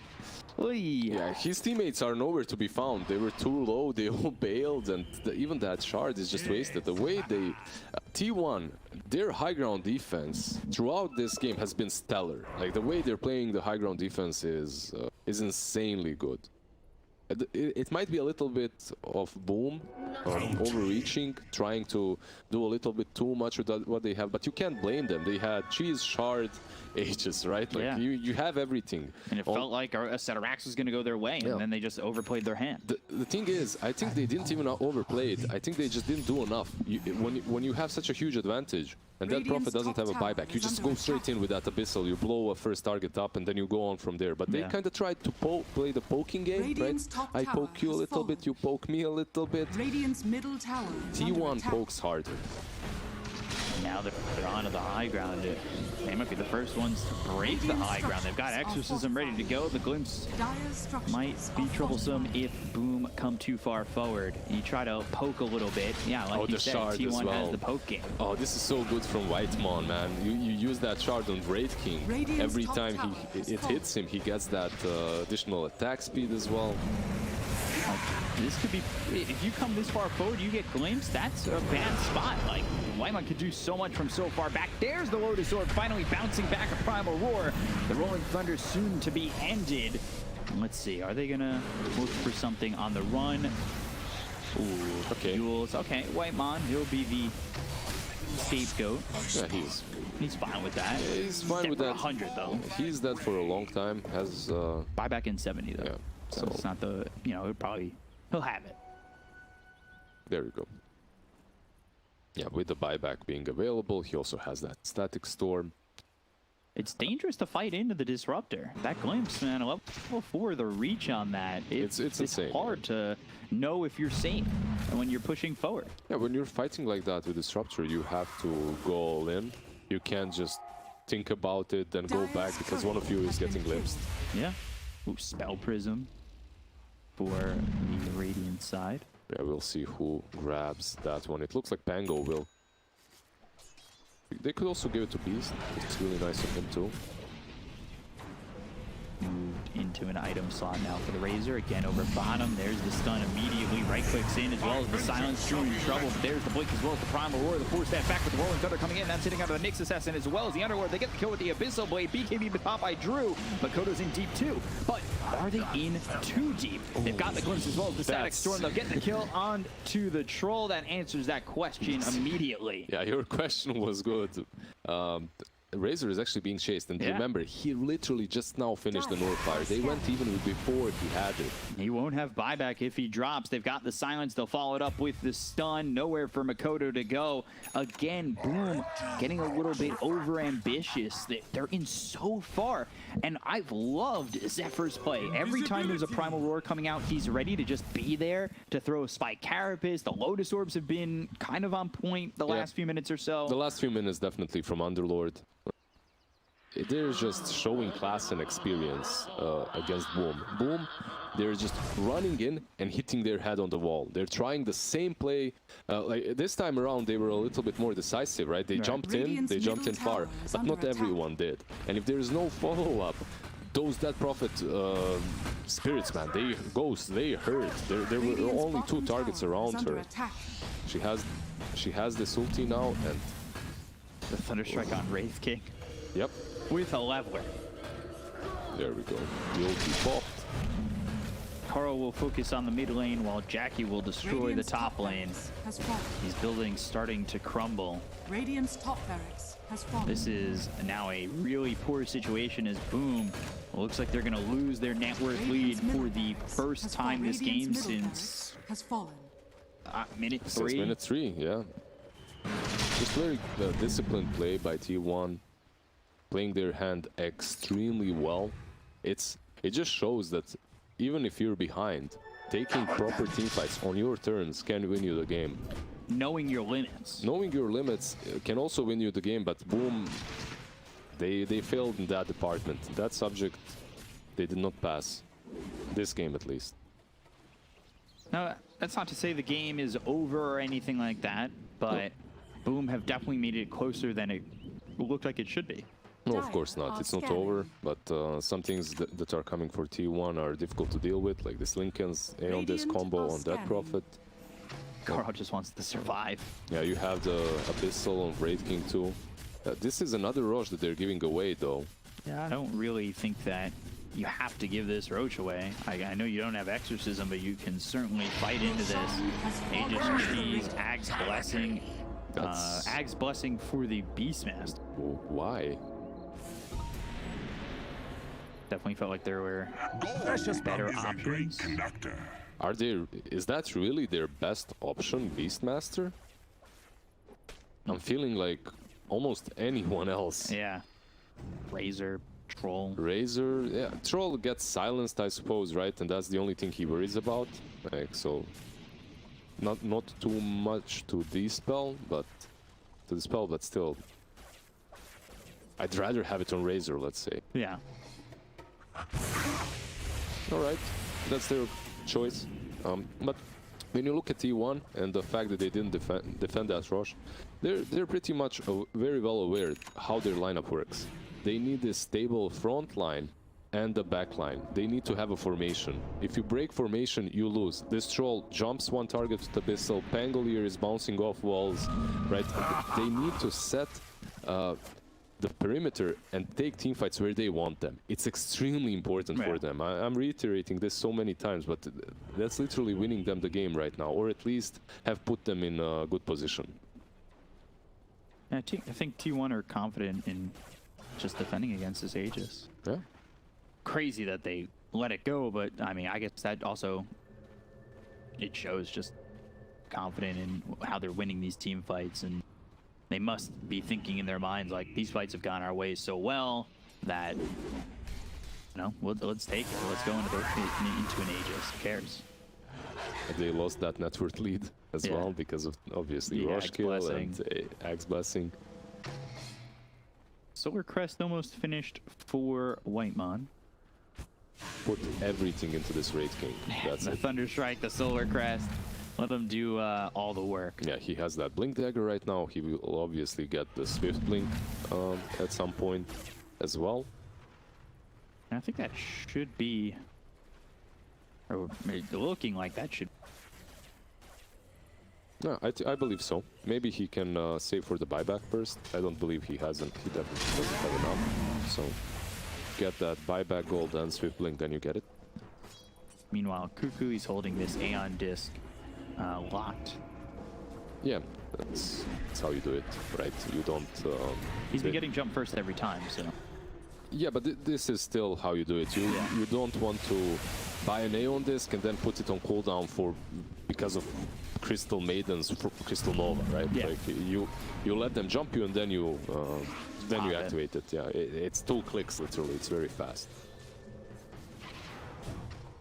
Dire's top tower Lane. For an opportunity, bottom lane though, Primal Roar and Disc gets popped by this Beastmaster, as well as the Troll going after Death Prophet. BKB to pop by Carl. There's the Abyssal Blade onto the Disruptor. They also took out Zephyr. The look to leave, and there's a TP as well as that Dark Rift away. Okay. This time around he has no buyback, and he's pretty important in these high ground defenses Static as well. Storms have been very important. The Static Storm, Thunderstrike on the Wraith King, Glimpse back. I believe Glimpse is probably the most important aspect, as you displace them, right? You put them where you want them to be. Buyback used by the Nyx Assassin. Disruptor 600 gold short, so not looking like he'll get to his. That means 70 seconds without the Disruptor, a 5v4 situation. They actually used Firestorm on mid lane, so they won't have it for this bottom now. In a couple of seconds. There we go. Have it if you want it. They've got the silence as well as the stun on a Drew. Rolling Feather coming in as well as Blink on top of Jackie. They're doing a lot of damage here. They'll take out his first life. So again, that's on cooldown for 38 seconds. They need to keep Jackie alive, but they've got the Primal Roar. The Lotus Orb a little bit late. They look over as they're chasing this Wraith King. Jackie in trouble on the run. Static Link. Ooh, just can't get the damage onto this Wraith King. Makoto Dire structures is going to TP Drew in all by himself. Once again, Makoto stopped that TP. They have the battle trance, so Drew, so deep now. 8.5 seconds there. Know how to draw him in. He's under the tier 4 towers, and now they will take out this Troll. Easy does it for T1 when they're able to just kite him around. They're still going after Makoto. They have Blink in 6 seconds. If they can keep up, if they can get this stun, that would be the end of him as well. Yeah, Hyde manages to dodge them. I actually thought that he might try to creep skip bottom, one wave perhaps, but he just TPs away. That's the safer play at least. But man, the way Boom is pushing this high ground is not looking to work, at least not versus T1. They get kited so hard. This Underlord was pretty much alone with the Impale that stopped them, right? You have the Pit of Malice, you have the Firestorm, you have the Impale. That's what Troll died to the first time. He lost his Aegis to nothing, like no commitment at all. We've been talking about Drew and how he's been on point with this Troll before, but and he has been throughout this game. But some of these plays, some of these high ground pushes, he popped Refresher Shard and then ultied deep into them when his team was gone already. Yeah, Makoto wanted to TP out. He actually stopped his TP because he felt like he has to help, yeah. But he couldn't. He was already in too far at that point. So if Makoto dives in, he's probably dead. Pit of Malice, Impale, Static Storm all committed on the Kez Q. Rolling Thunder coming out from Hyde. They look over at Jackie once again. He's got the Lotus Orb on him for the moment as well as the Thunderstrike, so he's hitting pretty hard. But now Makoto with the chase, they've got the silence and the glimpse. That actually probably helps a little bit for Makoto to get him out of that. Yeah, okay, this time around the tables have turned and Boom is the one. Okay, you want to push, we're gonna punish you the same way you punished us multiple times. Okay, what I really like about Troll right now is that he's queuing up the Swift Link. Obviously everyone reaches that point in which you get it, but I think it could have even came sooner. Because one thing that you could have done is you could have just ignored the Pit of Malice, ignored the Firestorm, and jumped the backlines. Immediately blow up one of the supports, and then play on from there without popping your ulti even. Do you like this call from Jackie going Axe Blessing? It's interesting. It's interesting, definitely. It's not a bad item. I would still like the Swift Link on him, perhaps. But yeah, you could even take Roche, perhaps, and then get the Axe Blessing from there, because it will have it for sure next time. Yeah, it's interesting. What did we say? They want to take these fights last as long as possible. Yeah. That Axe Blessing does exactly that. The teammates will be alive around him, so... Wind Waker on the Death Prophet. And are going Ags too. Do you give... I would say you probably give the Ags blessing if they are to get To the Disruptor. 5th Roche to the Disruptor, Yeah, right? yeah, of course, of He's course. committed to the Solar Crest, you bump him up a little bit, No, and he gets that Ags. Yeah, that's really Game winning. game winning. You don't even think about that. You just give it. The Disruptor Ags has historically been one of the strongest items in the game. We used to see Disruptor's first item. Yeah, exactly. You just win the game with it. This time around, they definitely needed more utility. And when you're behind, you can't go into that Agnums because you'll never get it. Yeah. Blink Dodo? stun and a bit of Malice. They've got the Wraith Fire Blast to follow it up. There's the Primal Roar. The Lotus Orb a little bit too late on that, I believe. Aki taking some damage from those axes being thrown from FBZ.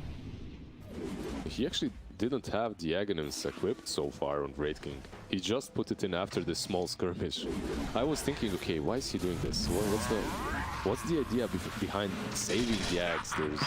There's nothing really. And now going Moonshard. Yeah, some more attack speed. Swift Blink. That Swift Blink Thunderstrike. And when he gets the Swift Blink, God, would hate to see anybody in the face of that Wraith King. There's still a cheese on Mikoto, by the way. He's still keeping on to that. He's building into Skadi next. This Razor hits just as hard as the Troll at this point. Like, he's as big of a right clicker. It's getting close to tier 5 items. Just 6 minutes away. And then, you know, that with the fact that Roche is up in a minute. It'll be that 5th Roche. If you're T1, you're wishing for Book of Shadows right now. Not Book of the Dead, but Book of Shadows. And you just pop it on the target that gets initiated on. They don't really have a lot of magic damage. That's AoE against that. Boom are up pretty far. Actually, it doesn't hurt, right? They've got the glimpse as well as the hit of Alice. And look at this already. Abyssal Blade used, but Drew's gone. He's got buyback, forced to use it immediately. Hide with the Rolling Thunder coming in and out of the fight. But T1, they're in a proper position to just disengage. They bought back on Drew. Always. And that is bad spot for Boom now. Exactly that. Bad spot after bad spot. That's the proper position for T1 once again, right? High ground with their ward. Yeah. It's very simple for them to execute and to find the right target. Being out that far top, it felt like that was the wrong position the second they were there. And they bought back. Yeah, they bought back Drew. This is big commitment now. They need this Roche. They need the Aegis. Also remember that Prophet does not have her ulti now for 40 more seconds, more or less. Maybe they won't even contest it. Radiant are scanning. Yeah, on T1, let's see. This would be the first Roche that they actually contested. Yeah. Which is crazy. 4 Roches, not 1 contested. Got 25s coming out around. Then Aghanims on that Prophet as well. So late in the game. Dire are scanning. Very interesting. But a big spike once you get it. Yeah. And into Roche they go. Here comes Jackie. Pushing forward with the Wraith Fire Blast coming out on his Pango. Double stun from Zephyr. That hits the Troll. That hits the Pango. Drew's in trouble getting low. Drew. But there's the Primal Roar. Is it enough, Jackie? He is not dead just yet. Thunderstrike is not enough to save him. But they got the Static Storm right on the Troll. He bought back before, and now he is gone. 2 minutes on the sideline. He doesn't have buyback. The rest of Boom need to pick up the pieces, but it is not looking good. Makoto's in deep. He's in too deep. One of those Sum 41 songs that really describes the situation for Boom, as they are way in too far. They'll call GG, and T1 from the brink of defeat bring it back and absolutely shatter Game 1 dreams for Boom. Yeah, that's one of those games that just proves that the laning stage is important, but it's not everything. Yeah. That you can always make a comeback. Especially they were down 12K, Yep. and their positioning, their execution of those fights was perfect. It was everything that you needed to come back into this game. I think if it was lacking even a little bit, they don't come back into the game. Yeah, it's the high ground defenses.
Radiant team ban.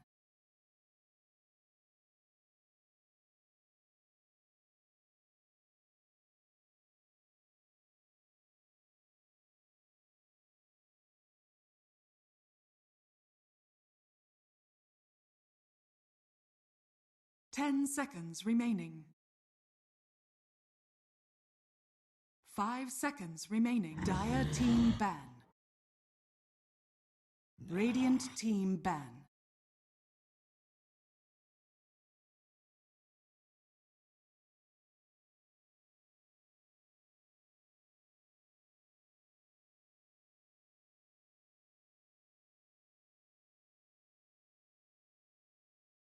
Ten seconds Dire remaining. Team ban.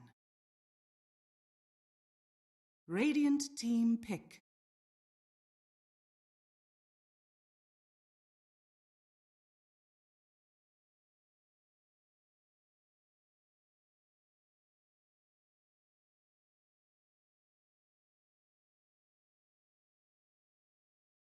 Ten seconds remaining. 5 seconds remaining.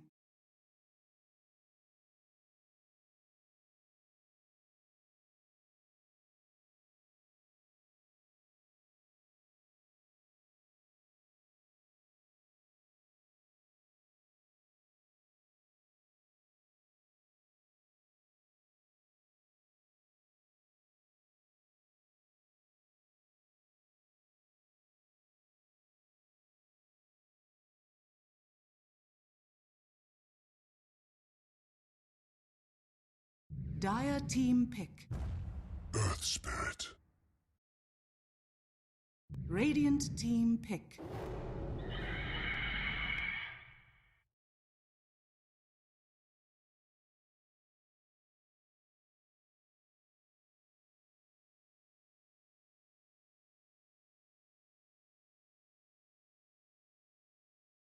Ten seconds remaining.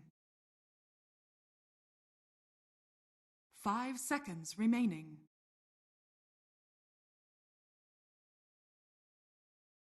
Dire team pick. Grimstroke.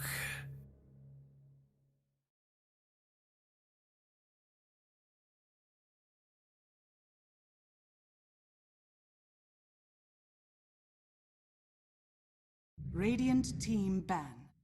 Wraith King.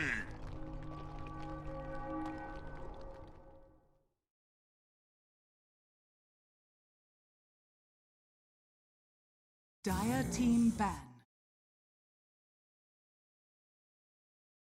Radiant team ban.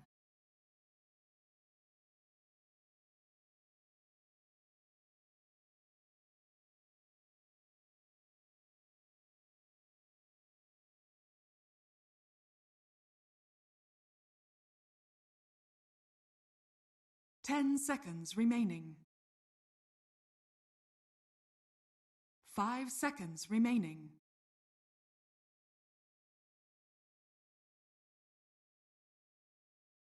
Dire team ban. Radiant team ban.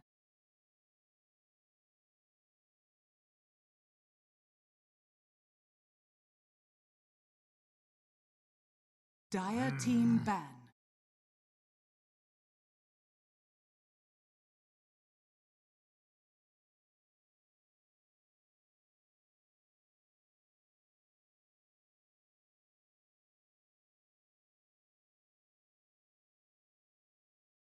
Ten seconds remaining. 5 seconds remaining.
Dire team pick.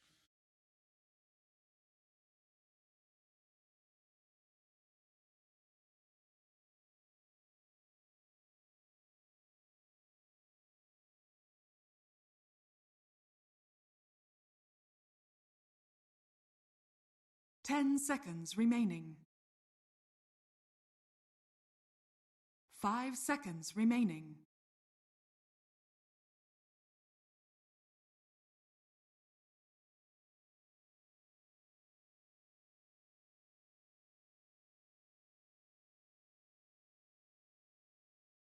Radiant team pick.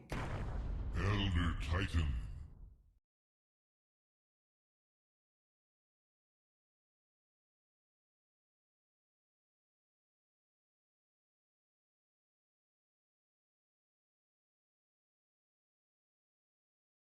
Ten seconds remaining. 5 seconds remaining.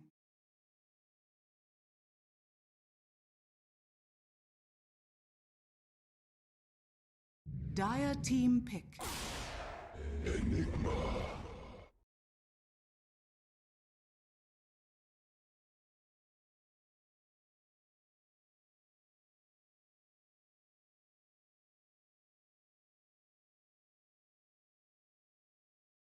10 seconds remaining.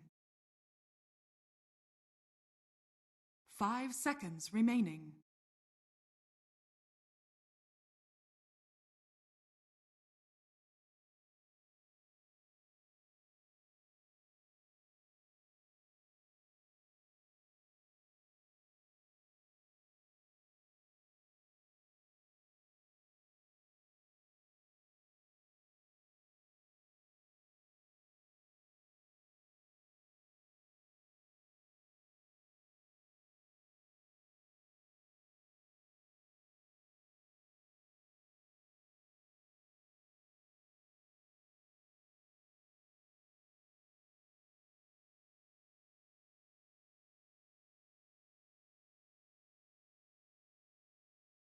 Radiant team pick.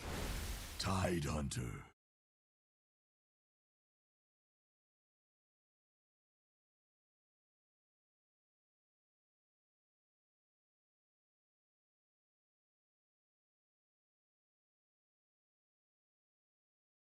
Ten seconds remaining. 5 seconds remaining.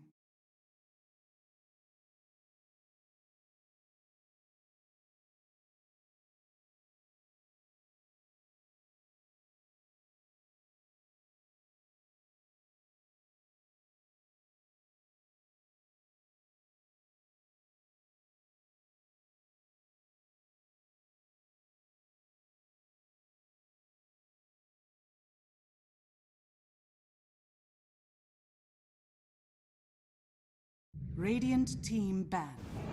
Ursa Warrior.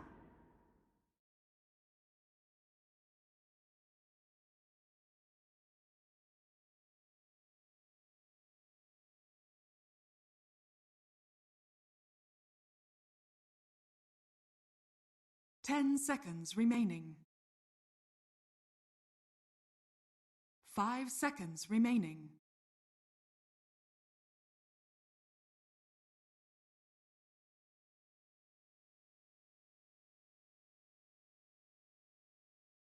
Dire team ban.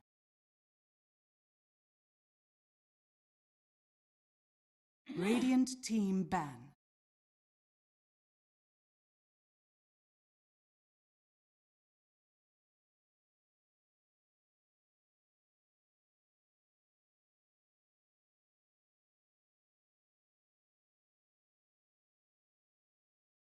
Ten seconds remaining.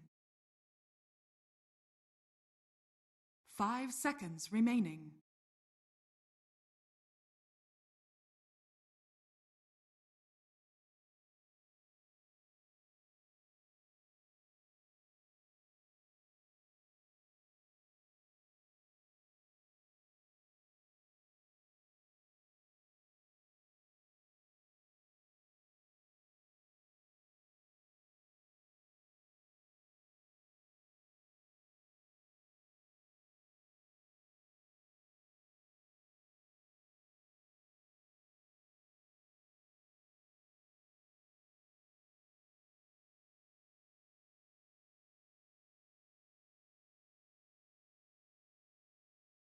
Dire team ban.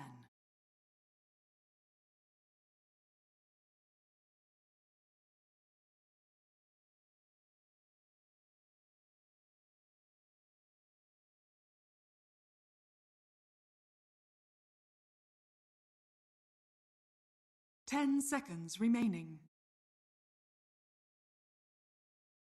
5 Radiant seconds team remaining. pick.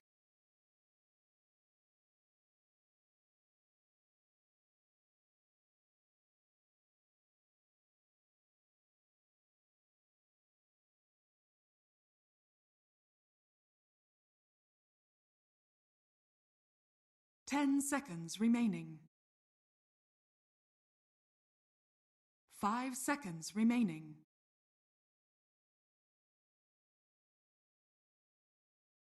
Dire team pick. Imba Spirit.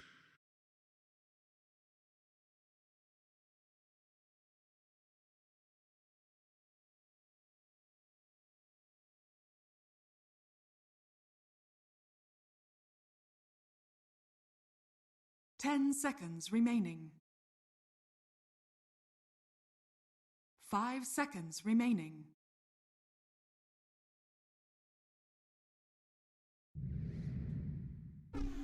Puck! Choose your hero.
Prepare for battle.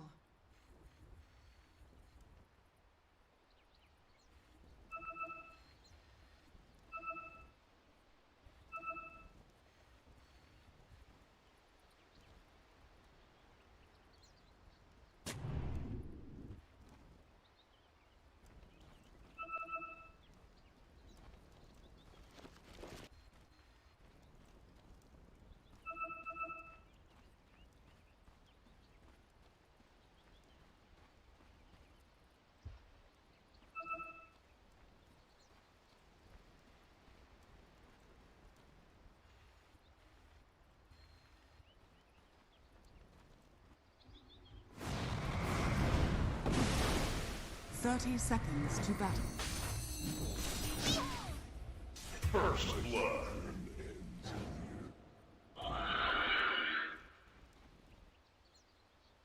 Even a master falters.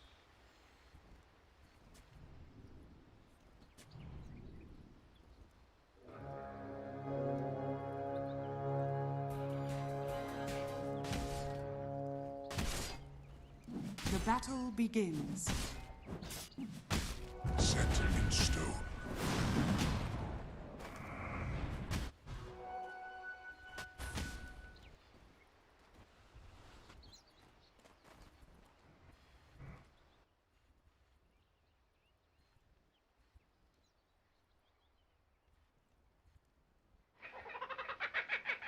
Is it spring already? A loss so small, the world will hardly notice. Even a master falters.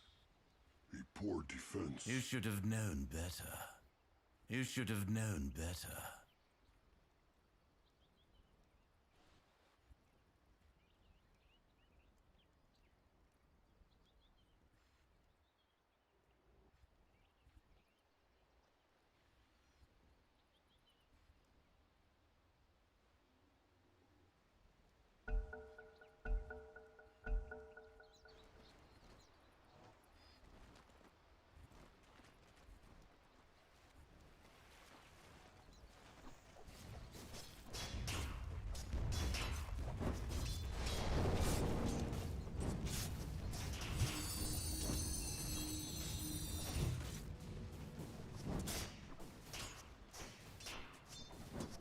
You have been denied. Transcends expectation.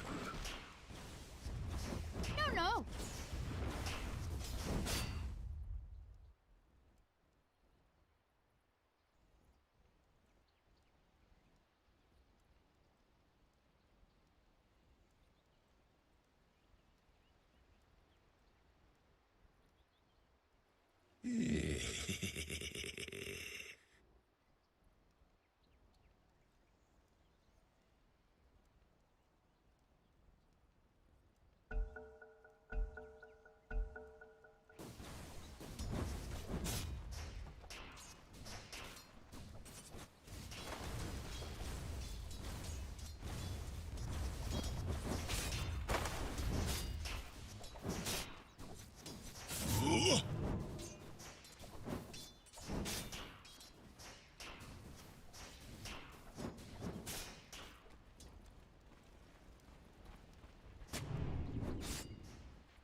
Silence!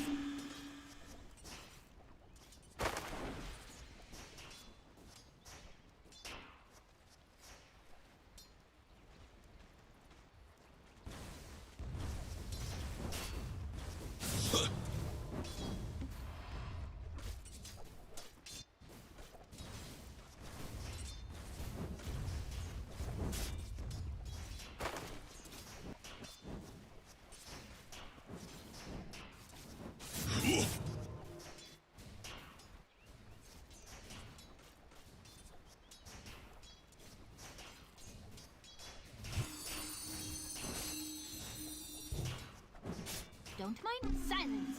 Yeah.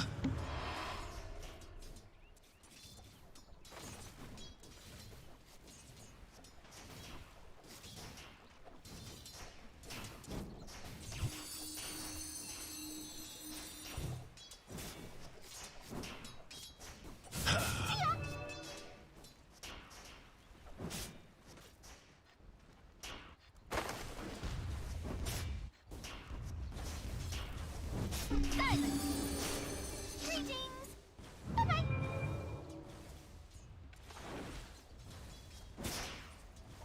A midsummer nightmare. Prepare for a lesson. Even a master falters.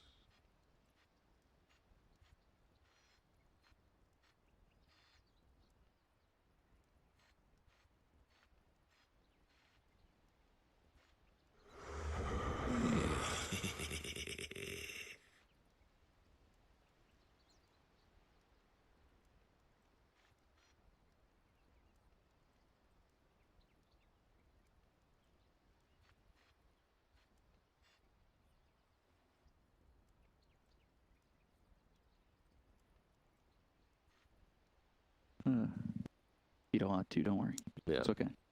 Okay, so yeah, it happens. He can bounce back. The question that you had about Phoenix is, it's really important for him to position his egg so deep that the Enigma can't find an angle to use the black hole. Yeah. Because he also has to worry about the egg stun, right? It goes through everything. You can't protect yourself from that. Plus the damage of the egg might stop you from blinking in, so need to be Like this, Phoenix versus Enigma for me, I love playing Phoenix into him because he just has some hidden ideas around it. Malefice, Drew taking some damage here. Eidolon's adding on to the punishment. Really, they started this lane on top lane really poorly. T1, that is. Yeah. This Wraith King should have way less than what he's getting. He's 18-5. 18-5 versus 9-8 Enigma. He's Yeah. denying, but these denies are mostly from just using Eidolons. Eidolons. Yeah. So it's to be expected that he's got those Radiant denies. structures Yeah, exactly. are And fortified. they just got caught. Like, Enigma fed 2 Eidolons. The second usage of Eidolons is really important. And he fed 2 of them to Curcuit and his Astral Spirit. Makoto, that soul kill is definitely Stone gonna and make this soil, a little bit rune better of for Carl. invisibility. Yeah, now he also does not get lucky when it comes to the rune. Carl gets that invis. Yeah, fills up that bottle. Granted, Makoto now just by himself for the moment, avoiding the Earth Spirit that was coming over. That little bit of aggression that T1 were trying to play on the rune, so that works out a little bit. Also, what's really peculiar on the side of Boom is the fact that Curcuit went to the jungle to stack and pull.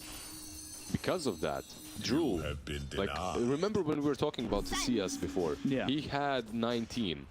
Enigma had 9. Enigma now has 15. He has 22, 23. It's Carl gonna go down over mid, overstepping just a bit, and now Makoto's level 6. right. Things okay are turning on the mid lane. Photo getting that comeback kill. I'm surprised no one DC'd. The Radiant's middle BDC. tower is under attack. Drew again, every time he steps forward in this lane, he's taking a lot of harassment. Dream Coil down right on top of the Earth Radiant's Spirit. courier has They haven't been killed him just yet. He's trying to find an Radiant's middle opportunity tower out of is this, under but with everything on cooldown, it's not looking likely. And yeah, Makoto now with another kill. So going from that kill on the Ember over to the Earth Spirit and gets that level 6 from the Ember kill and moves forward and gets another one Yeah, immediately. this man is just a rising star coming from SEA region. He, even when like we see this situation, it's not looking great for him. He fed the kill, still he comebacks, gets 2 kills in the next 2 minutes. So very well played by him. And the rotation from Elder Titan, obviously. 22 and 16, Enigma. Yeah, that's it. It all came down to Curcuit leaving the lane, not stacking Well, and moving. FBZ bottom stunned up. Jackie putting in some big damage. Hyde trying to help out, slowing down that attack speed a little bit, but it won't be enough. FBZ drops. And back over top. Zephyr now on the run from Curcuit and Drew. But again, you look over the damage onto Drew with these Eidolons and just the Malefice. It's enough of a deterrent to let Zephyr run. There are some misplays here overall.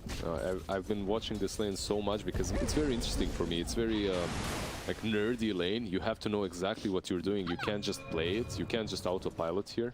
Yeah. That I forgot about bot lane completely. This Ursa so far is sitting on top of the network, doing pretty well, but also Tidehunter wasn't shut down. Ooh, Drew now taken out top. Zephyr coming in, getting the kill with Cuckoo. Again, Eidolons, Malefice, the roll in, making it very difficult for Drew to farm in this lane. They're rotating over Makoto. Zephyr is TP'd out successfully. Makoto now makes a rotation and doesn't get anything from it. Yeah, Curcuit also missed the Echo Stomp, so they didn't get... Jackie, Icarus dive.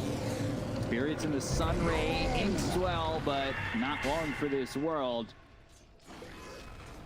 It's this matchup against Phoenix. Yeah, you can say that Ursa later on does benefit from the overpower to kill the egg, right? But in the laning stage itself, Phoenix is pretty decent versus you. He has Fire Spirit, so you usually don't go overpower early on. Ooh, roll again, Drew. Joined in battle. Comes mid and immediately getting harassed again. And Makoto taking these stacks as well that are in the jungle right now. That's something that Curcuit definitely did do well. Inkswell, FBZ getting chased, stunned up. Phoenix trying to come over and save the Tidehunter, but the second you Doubt leave, your kin will weep for it seems like top and bottom, the second you leave the core alone, that's when it's time for T1 to pounce. Yeah, that's why you can see Drew already relegating himself into the jungle. He's like, all right, on top lane, I have nothing else to do anymore. Enigma is going to deny every single last hit, so let's just farm the jungle, which does make a lot of sense. I'm not sure you can afford that as Jackie. Yeah, Like, I was doing the same thing. You can't really. Like, you can maybe farm the hard camp here next to the lane, but you should be there a little bit longer. I think it gets difficult because Drew goes into the jungle, but that leaves the Enigma's lane open. He gets this Necro book. I'm going to assume the tower's dropping soon up top. So- how do they defend that? There is Elder Titan, right? He has 2 levels of Astral Spirit, 2 levels of Echo Stomp. He will attempt to defend it. However, Jackie bottom. They're going forward. FBZ, he does have Ravage. They'll TP over Carl. Slight in and now a Icarus dive away, but Remnants forward, hide on the run. Slight again in a second. Carl gets the kill. They've got the Elder Titan locked up thanks to the Inkswell from Whitemon on Zephyr. They should find this Elder Titan, and then that leaves the lane very open for them to go after. But I say that, Drew, he comes into this, he's trying to get a return kill onto Whitemon. And now the puck is here too, so Illusory Orb, Makoto through, Dream Coil in. They're really trying to defend the tier 1. The roll's gonna miss with the phase shift used He got his by ulti. Makoto. And now Zephyr, ooh, black hole mana. onto Drew. He doesn't No have the mana. mana, so that means he's not coming back to life. yeah, You rely on that reincarnation so much, but when you don't have the mana for it, Those it's are- not there for you. it's the benefit of the Necros as well, Yeah. right? Coming right there into play. And what's funny is he didn't have the ulti on level 6. He just got his level 7, and he decided to fight. Silence onto Makoto. Malefice. Makoto with the waning rift. One more shot. Gets the kill. Jaunts over and back. Just under the tower. They are really defending this tier 1. They're really bringing in pretty much everyone. On the bottom lane though, Curcuit has rotated with FBC to pressure the tier 1 on his own. So they have these 2 position 5s that are extremely good at defending, but the Grimstroke is doing a much better job than Elder Titan right now. He's getting so much on the bottom lane. Yeah. Hitting this CS under the tower. He's level 6, 113, holding a skill point at the moment. You can see that Hyde has remained on top as well. It's a little bit easier for him. If they dive him, he just dives out. Drew has had to move all over the map. So tough for him. And again, those Necro books making his life hard because that reincarnation, I don't know if it's likely to go off. If he throws 1 stun or 2 stuns, you mana burn him, you get him low. Reincarnation's 180. You've only got needs to- 470 to work with. Yeah, needs to be careful. That's exactly what happened in that last engagement. Bottom. Found Curcuit. Boulder smash, Carl getting another kill. 3-1. Makoto comes in. FBZ. He's ready with the Ravage if need be. Hyde also has the Supernova. Inkswell pops as well as the Silence. They've got the Magnetize onto 3. Sleight of Fist, Searing Chains now onto Hyde. They don't have Dream Coil to work with.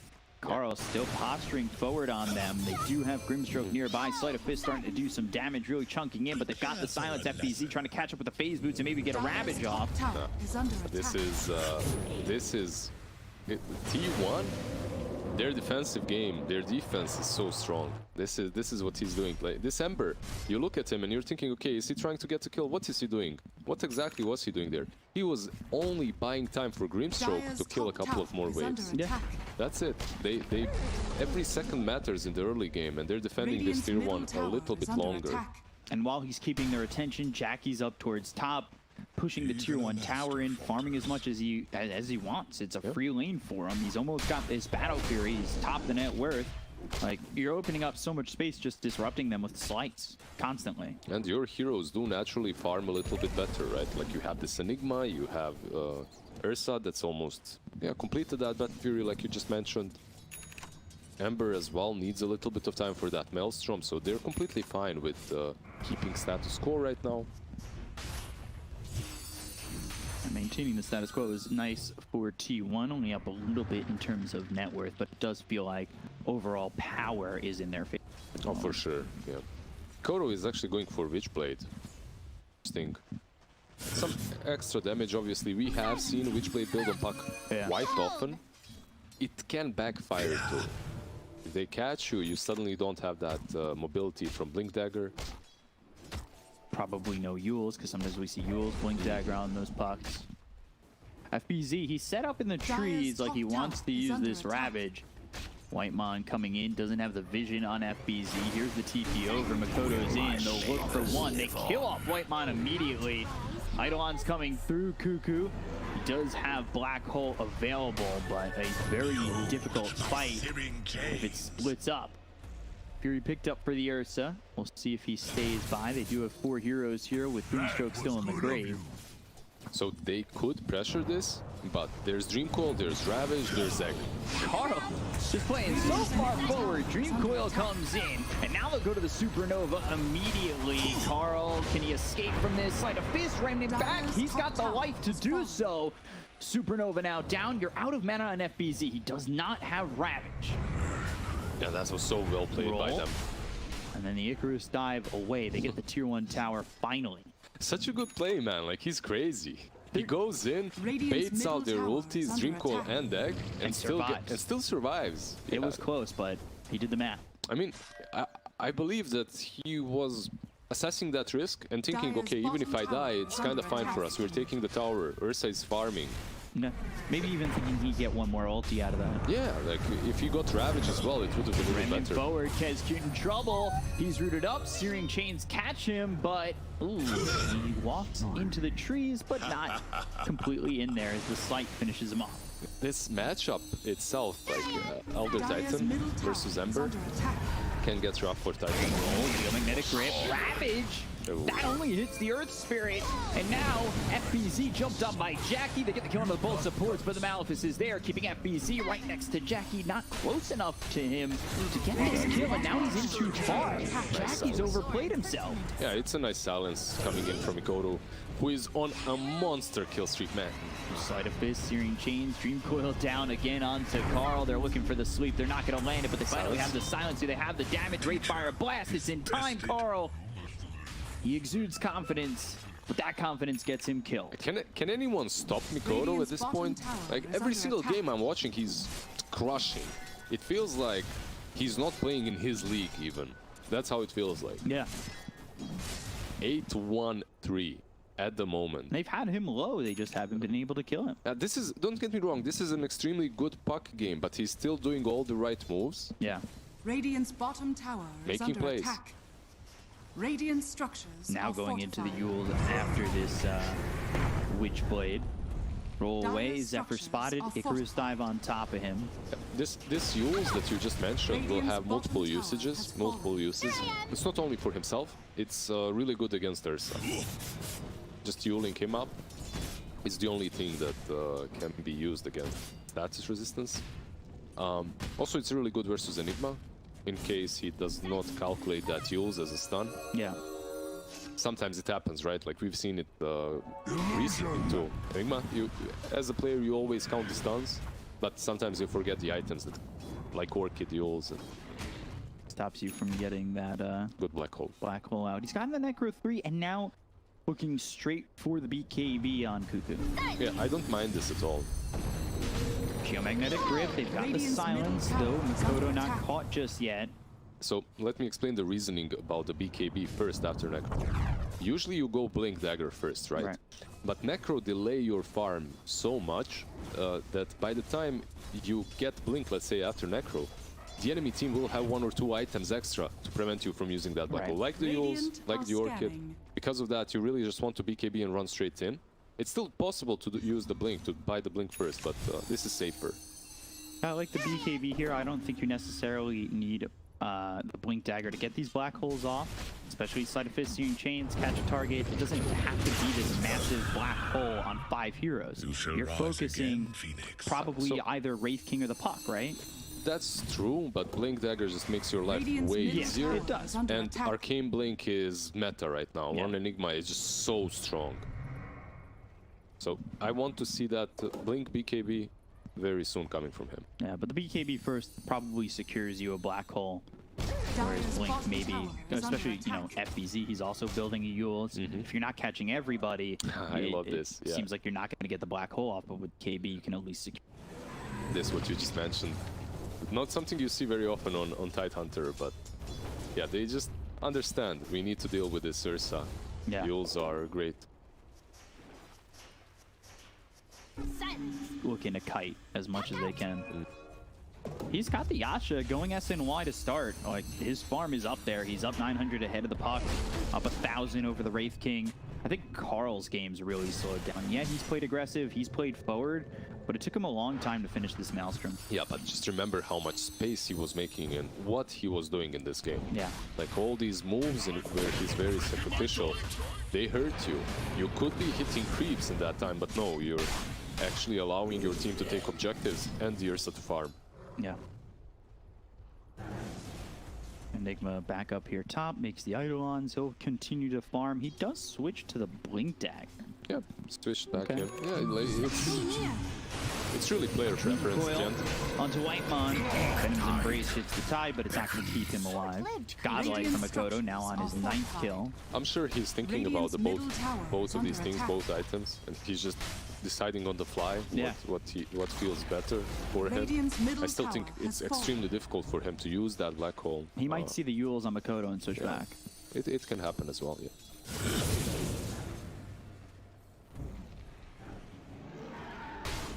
So just the recipe away from finishing off the Sanj to get Y going. Drew is also really close, actually so close to Radiance, it's flying out to him right now.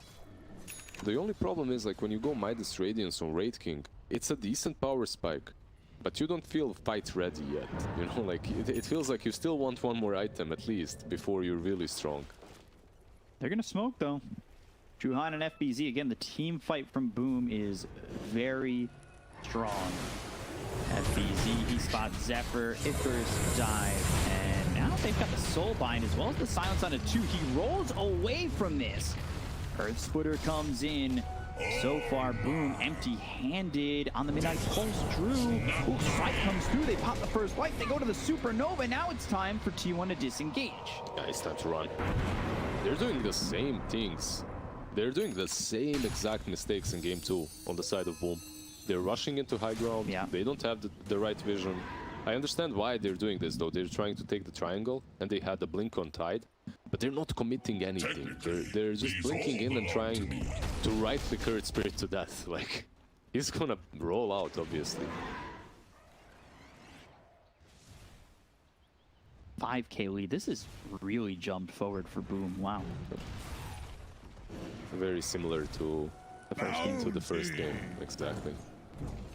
Radiant However, are scanning. T1, they're doing something they've never done before Yeah. in the series, that is. Ooh, illusory orb. Paddle spot this, I believe. I think he did it, yeah. Sean has fallen to the Radiant. Toto now comes in with an illusory orb once again. Does he jaunt to the back? No, he drops a dream coil poorly. Oh, Now on the dive. on the Icarus dive, goes to the Sun Ray, not gonna matter. They'll find hideout. You could say that they're making some mistakes that aren't really characteristic for Boom. Dire's middle tower Being out of is under position, attack. missing green Dire's coil. middle Tidehunter tower doesn't has fallen. Have mana. 7 charges on the wand, but it's not looking like it's going to be enough. They're still looking to jump. They avoid the sweep. The right click's coming through on FBZ. Kraken Shell helps him out. This is a problem that I've noticed in the game. FBZ almost never has mana. How many Ravages have we seen? One on the mid lane, and that's about it, right? Like, And he went just phase Yules. He's going into a refresher. Are you ever going to have the mana to sustain that? with these items, not. Like, you can argue that if he has 20 Magic Wand charges, you can kinda do it. Refresher, what are you doing with that? Yeah, it's peculiar, let's put it that way. I would much rather see the Arcane Blink that we're seeing Radiant's recently top tower more is often on under attack. Tidehunter. Or any sort of utility for the Wraith King. For sure. I think, yeah, the way you put it, peculiar, not a word I'm good at. Said it better than me. And yeah, Yes! it just One word! First time in my life I've heard that. it just seems like such an odd pickup if he does commit to this.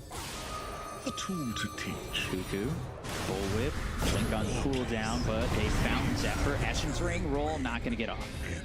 If it has both. The Necros have also been committed, and there you go, the Yules. And they found Cuckoo. Well, running, Ravage used that hits on a white mon as well as Cuckoo. They get the kill into the Enigma. They look over at the Grim Stroke. One more shot, not even needed because they've got the Radiance Burn. Triple kill for Drew. Big fight for Boom. Very split from T1. Yeah, big fight for them. Really well played. And you can see the problem that Enigma is now facing. Like, he has this Blink Dagger, but he can't use it. Like, he can only use it defensively to run away. He can't really use Black Hole. He needs the BKB. Yeah. It's like, it's questionable. I'm not gonna say that I like his choice, because if he had that BKB, man, you have Aegis as well at this point. You could have started the fight in some way. T1 though, I want to say they want to use this Aegis to farm, and I say that just because you want the BKB on the Ember. He stayed in his lane that entire engagement, and then you've got the Sanjimiasha Blink Battle Fury. We'll see what Jackie wants next. Like, they want a power spike, right? You are not wrong, but it's not an option anymore for them to fight or not. They need to farm. They need to get the BKB on the Enigma. That's why he's in the triangle. It's the safest spot for him to farm in. See if they can do what they did last time and find their time, these items, and then not only get the items, but play around them and play around them right. What's the next item you think for Jackie? Saved up 1,300 gold here. Yeah, a Basher would be nice as well. Like, you could go for that Abyssal that we see very often on Ursa's.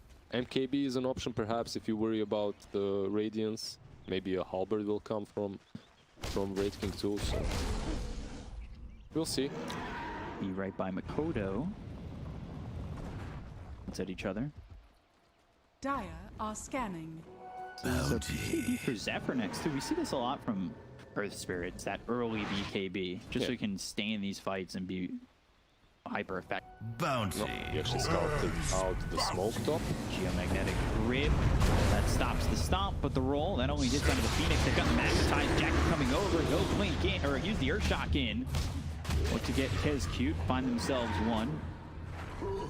Did blink to cut down the distance as well. This smoke really didn't accomplish a lot for Boom. How many bounties? 2 bounties each team, I believe, right? Yeah, and you gave up the Elder Titan. And they gave up. Yeah, they tried to smoke up to that top bounty. That's a very common play. You smoke up and you try to get the fight on your turns around the bounty runes. Dire's top tower is under attack. They just got caught by Red Spirit. So Remnant left top. Jackie's trying to take the tier 2 tower. They've got the Necro creeps as well as the Eidolons coming through. Glyph used. It's a siege creep in on this tower, so they've got a lot of power going towards the tier 2. Boom don't want to give this up. And they're coming through, and already aware of it is T1. Yeah, you don't have to give this up at all. You're aware they don't have the BKB still on Enigma. The Aegis, you timed it, you know it's just been reclaimed by Ursa, so you're fine with defending. Your team fight on Boom is still way stronger, as long as Enigma doesn't have that BKB. I'm actually, yeah, another smoke. I was surprised they weren't trying to force things more. So they smoke up, but right now T1's positioning is solid enough to avoid this. Dire's bottom tower is under attack. They're reading. They're just. You see the ping out. I think they spotted one of the auras on the mid lane. Yeah, 100%. I think Elder Titan went too close. Natural Order was spotted out. And we've just seen this. This was game 1 too. They were so good at avoiding the smokes. Dire's insanely good, really. You know, it's not something that's often as visible as that. Yeah, so you have to ask yourself, what are Boom doing wrong for T1 to dodge every single smoke? Because you can't be... they don't have our vision, they don't see the whole map. However, what they do see is lack of heroes on the map, right? And if everyone is smoking up, then it's kind of obvious. So it'll be Jackie picking up the BKB. very, very close to it. It's a I like this as well, by the way. BKB wasn't even in my mind when you asked me first time because he had ages. But Radiant's bottom tower is under attack. Meanwhile, Whitemon's pushing in the top tier 2 while Dire's middle heavily tower is commit under for the attack. bottom tier 2. Kodo is going Radiant's to have bottom a tower huge has power fallen. spike very soon. That BKB won't help you from against that. Dire's top tower The is point under booster attack. is the only thing that he has left Radiant's from the bottom Aghanim tower Scepter. is under attack. Dire's top tower has fallen. Poking at the bottom tier 3. Yeah, this Ags might come as a surprise to T1. And that could be fight winning, potentially game. Nice few tier 3 items as well picked up. We enchanted Quiver on Kodo. Radiant's I bottom love that. tower is under attack. Courier coming through with the Ags, Makoto picking it up. Meanwhile, we haven't really talked about the Wraith King for a little bit. He's got himself an AC going into the Abyssal, has 2,500 gold towards it already. It's a solid build here.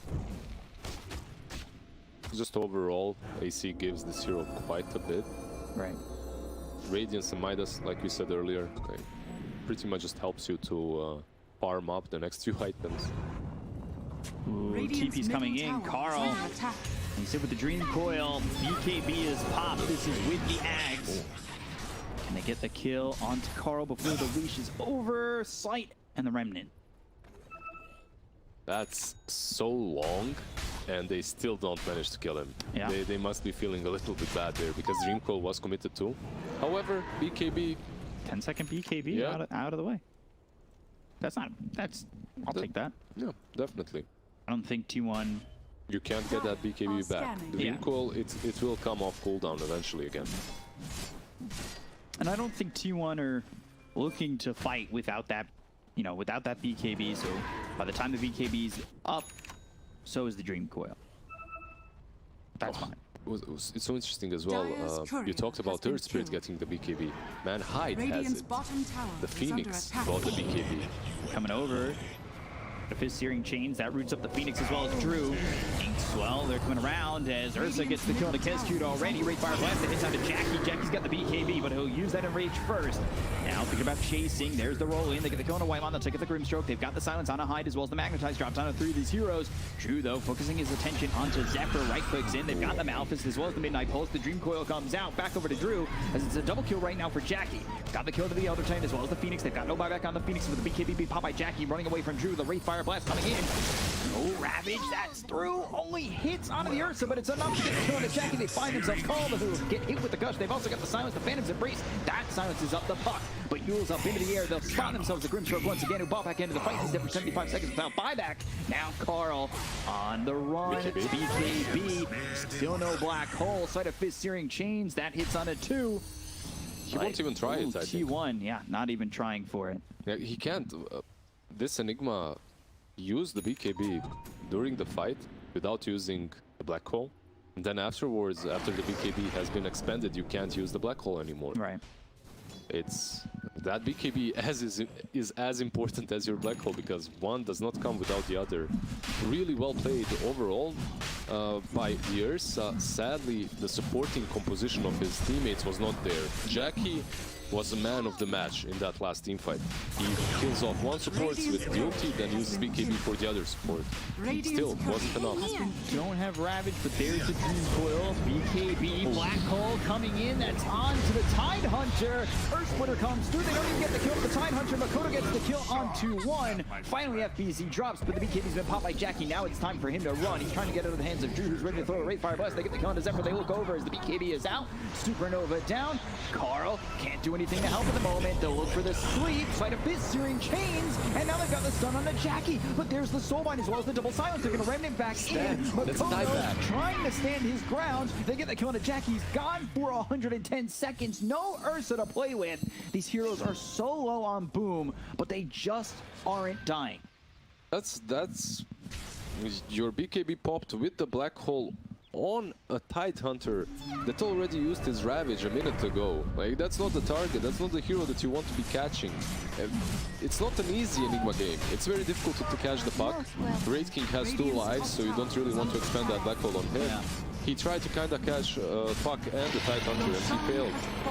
Plus, he forced the Ursa buyback because of that big ulti. Immortality. Dire's bottom Yeah, if tower you're is under attack. cool right now, you're not feeling great.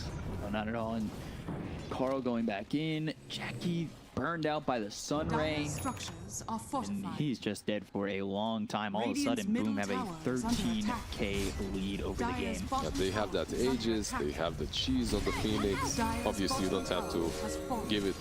Oh, Radiant's alright, they middle switch it tower up. is under They attack. give it to the Wraith King. Better safe than sorry. Radiant's middle tower has There is no fallen. reason really for Phoenix to carry it so far. Ooh, a lot of damage on the Drew. Has to get Glimmer Caped and back off. Yeah, that's the stroke of fate plus the Midnight Pulse. Greetings.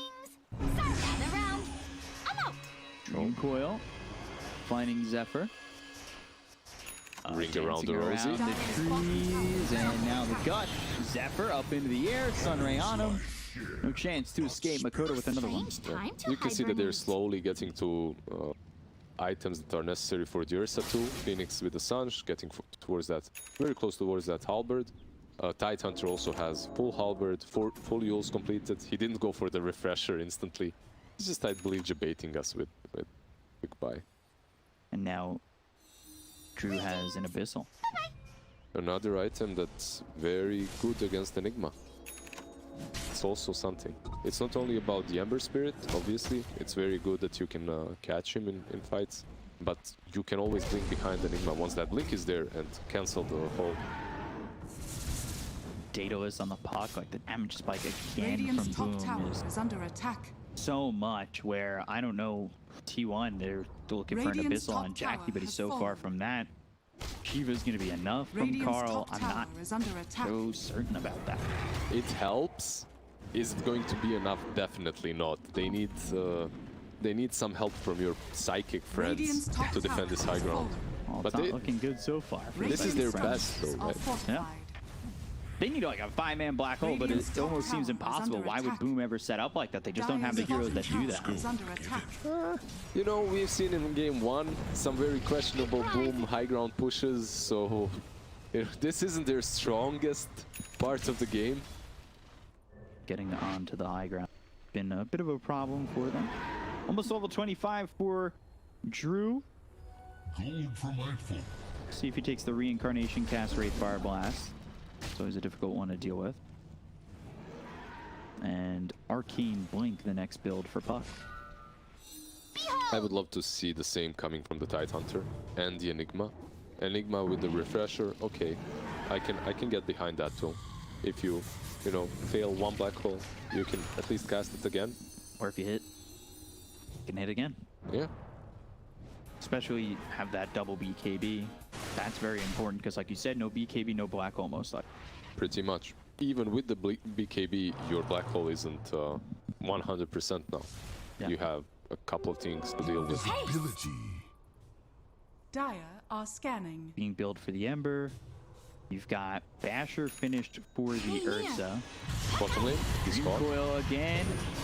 Oh man. Shivas, but the Oh, damage man. is just so much from Makoto at this point. You may have gotten away with that minutes ago, but it's not happening again. And yeah, you can see Boom just supporting their mid, giving him the tips, realizing, yeah, Makoto is on one. He's 14-1 and 8. He hasn't died since he gave up that kill under the tier 1 tower in the beginning. Yeah, beware of Mikoto after you kill him the first time.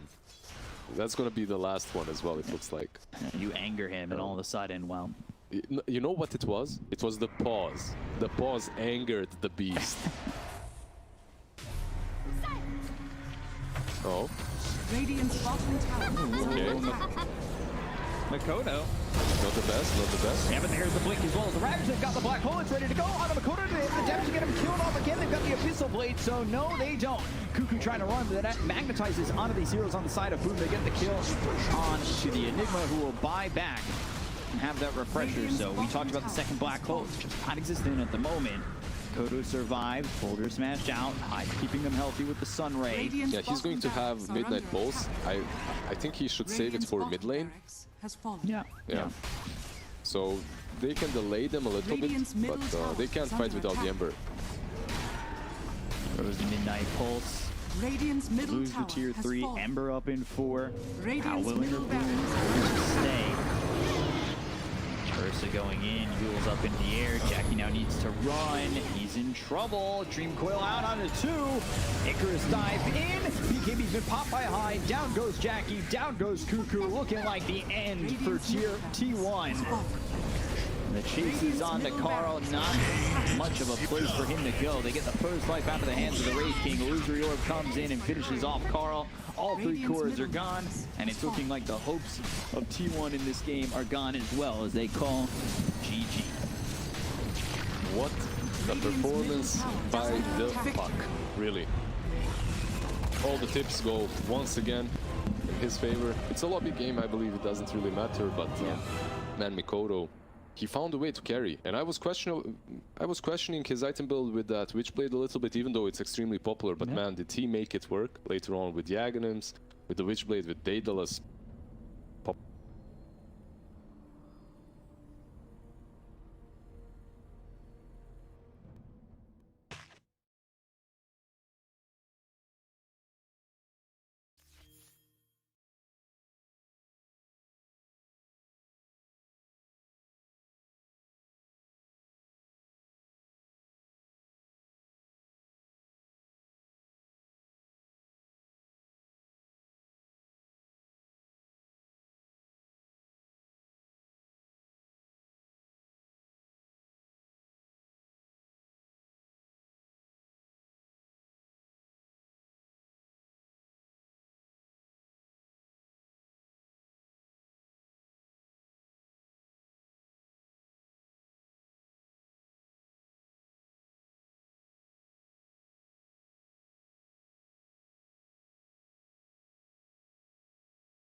5 seconds Radiant remaining. team ban.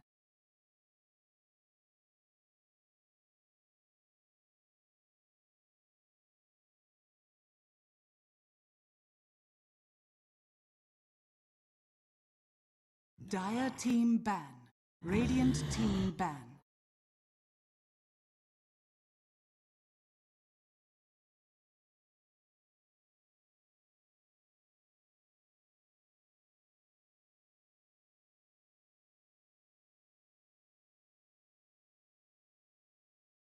Ten seconds remaining. 5 seconds remaining.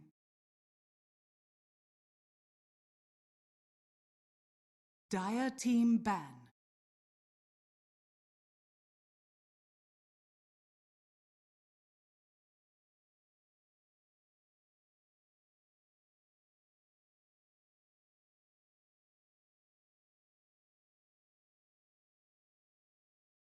Ten seconds remaining. 5 seconds remaining. Radiant team pick.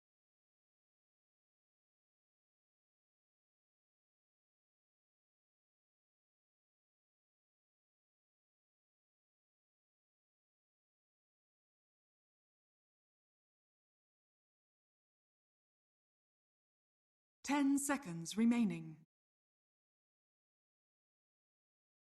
5 seconds remaining.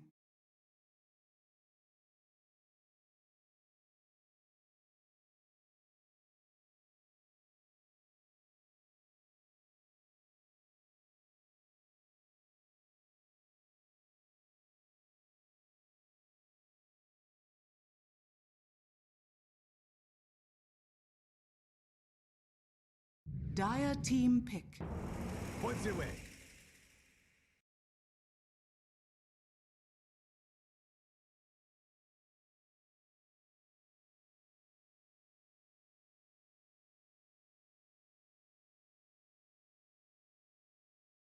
Radiant team pick.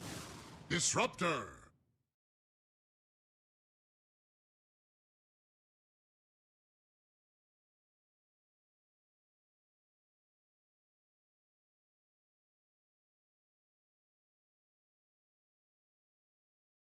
Ten seconds remaining. 5 seconds remaining.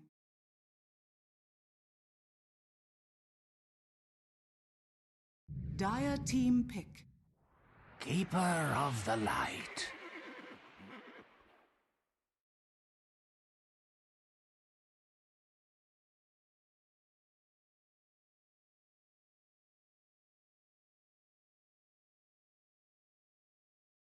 Ten seconds remaining. 5 seconds remaining.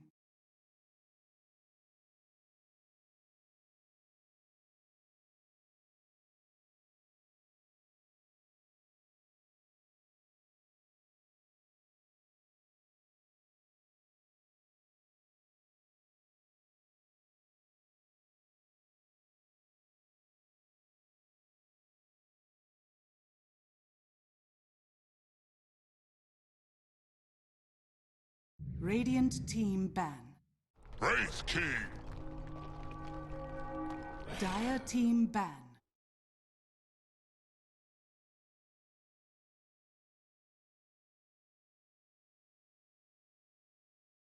Radiant team ban.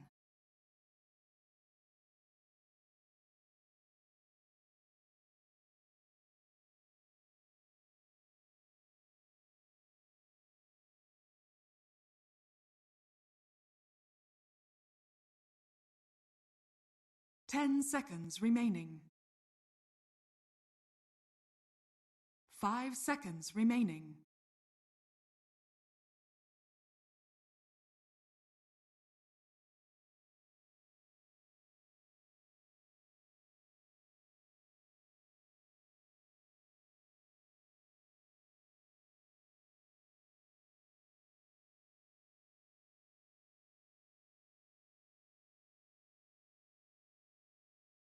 Dire team ban.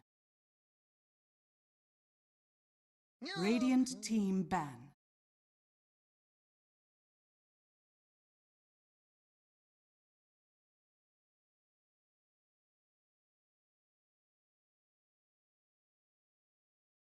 Dire team ban.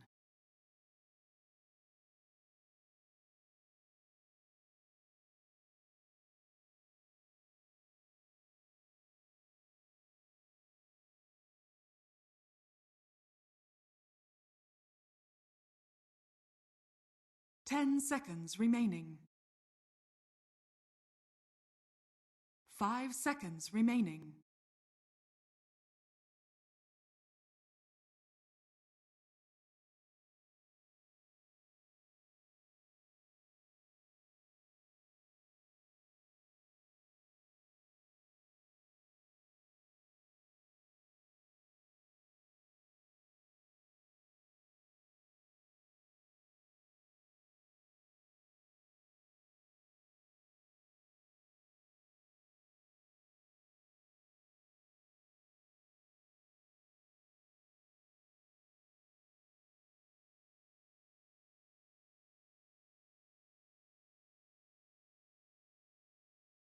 Dire team pick.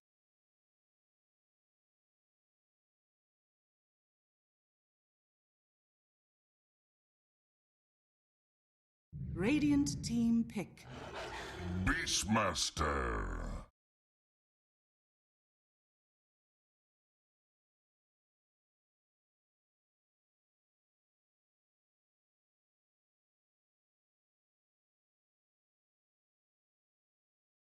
Ten seconds remaining.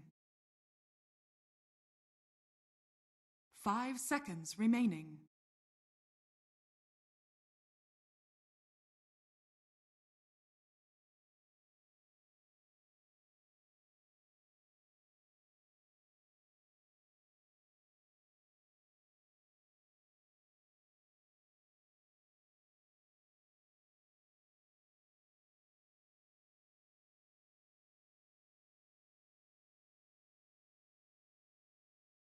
Dire team pick.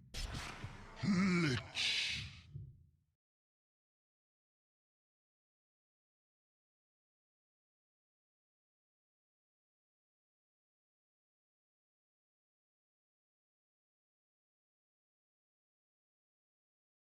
Ten seconds remaining. 5 seconds remaining.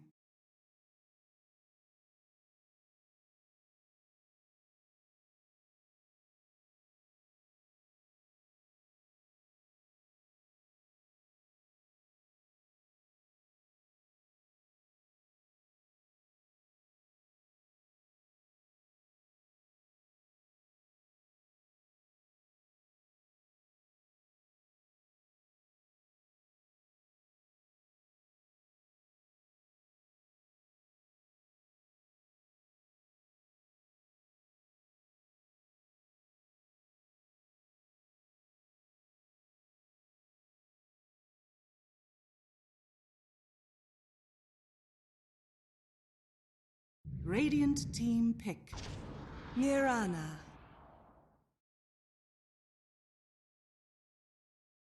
Radiant team ban. Phantom Lancer. Dire team ban.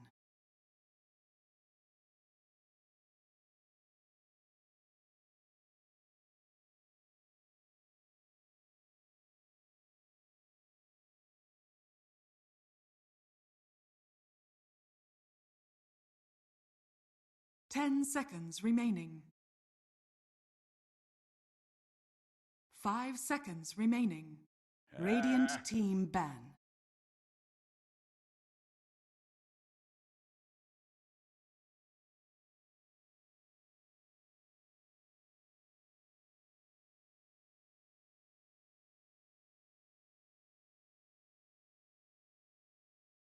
Ten seconds remaining.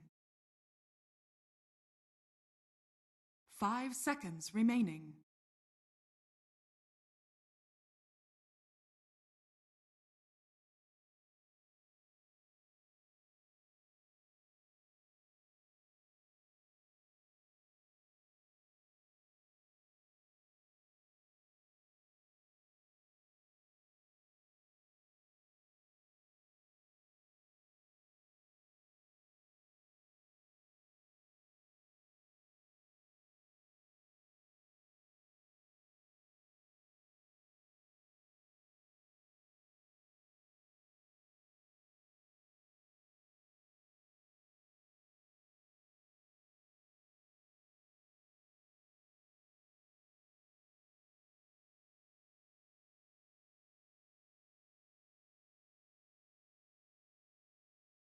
Dire team ban.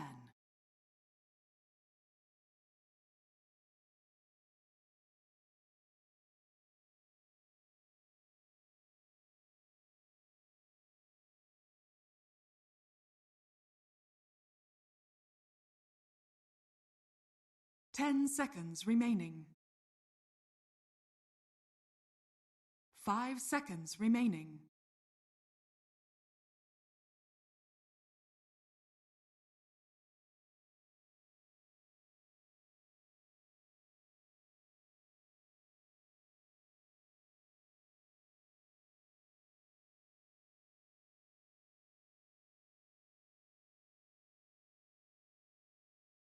Radiant team pick.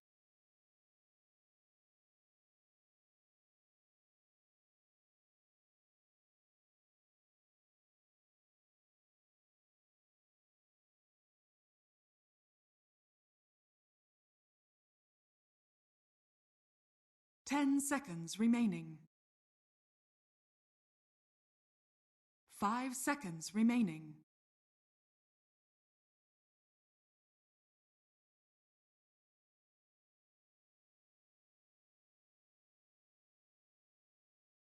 Dire team pick. Puck!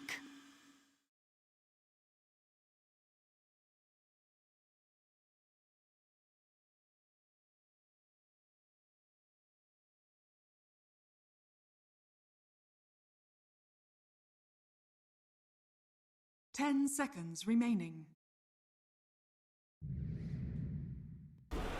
Dragon Knight. Choose your hero.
It's Puck again.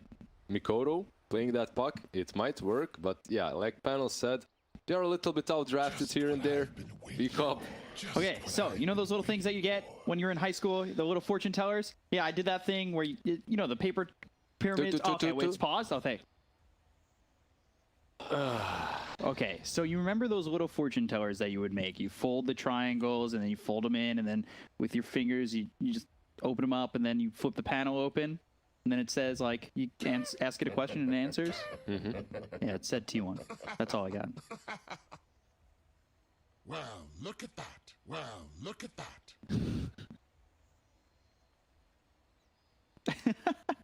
Was there a misfortune? Yeah, but you get to write the answers yourself on those. Why are you writing horrible answers that you're going to be inflicted by? If you you need have better friends then. Oh. Or if you have friends at all. Yeah, I already went with T1. Yeah, they just have this Dragonite last pick into the Puck, which seems pretty solid. Raid King, yeah, it might be a little bit problematic versus the PL, but you go Radiance, you buy that AC, he tickles you after like, what, 20-minute mark, so... It feels solid. Also, what's up with the support duo? You have Kotl and Lich? Who are you trying to debate here, man?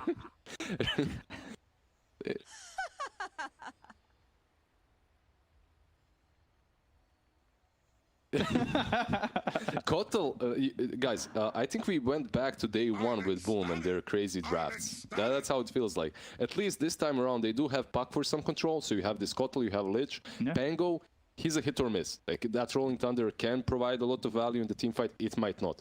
Puck, however, when Mikoto plays it, it looks pretty solid all the time.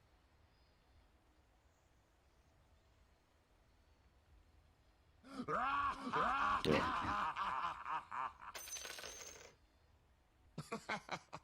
Dangerous. Yeah.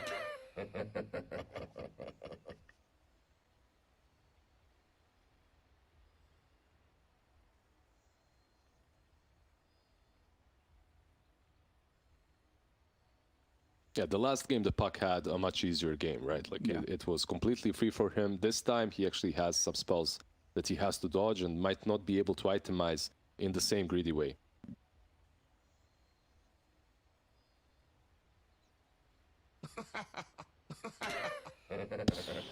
I'm ecstatic! I'm ecstatic! Sounds tough. And then, how does Lich come into that combo? Because you're kind of pushing them away.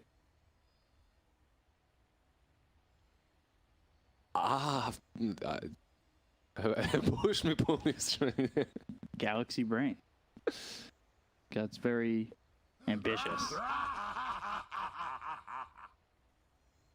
Oh, there you go. That's the combo. Where's he getting that gold from?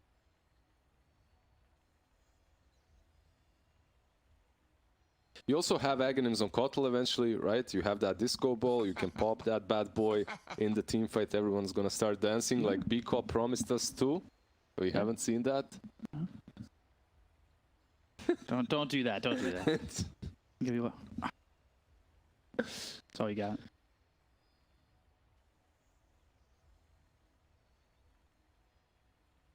Yeah, we were doing it, but that's DMCA. We changed it. We had to change the lyrics. We, you know, you don't want to. Then you just spell. You know, you give a little D, a little M, C A.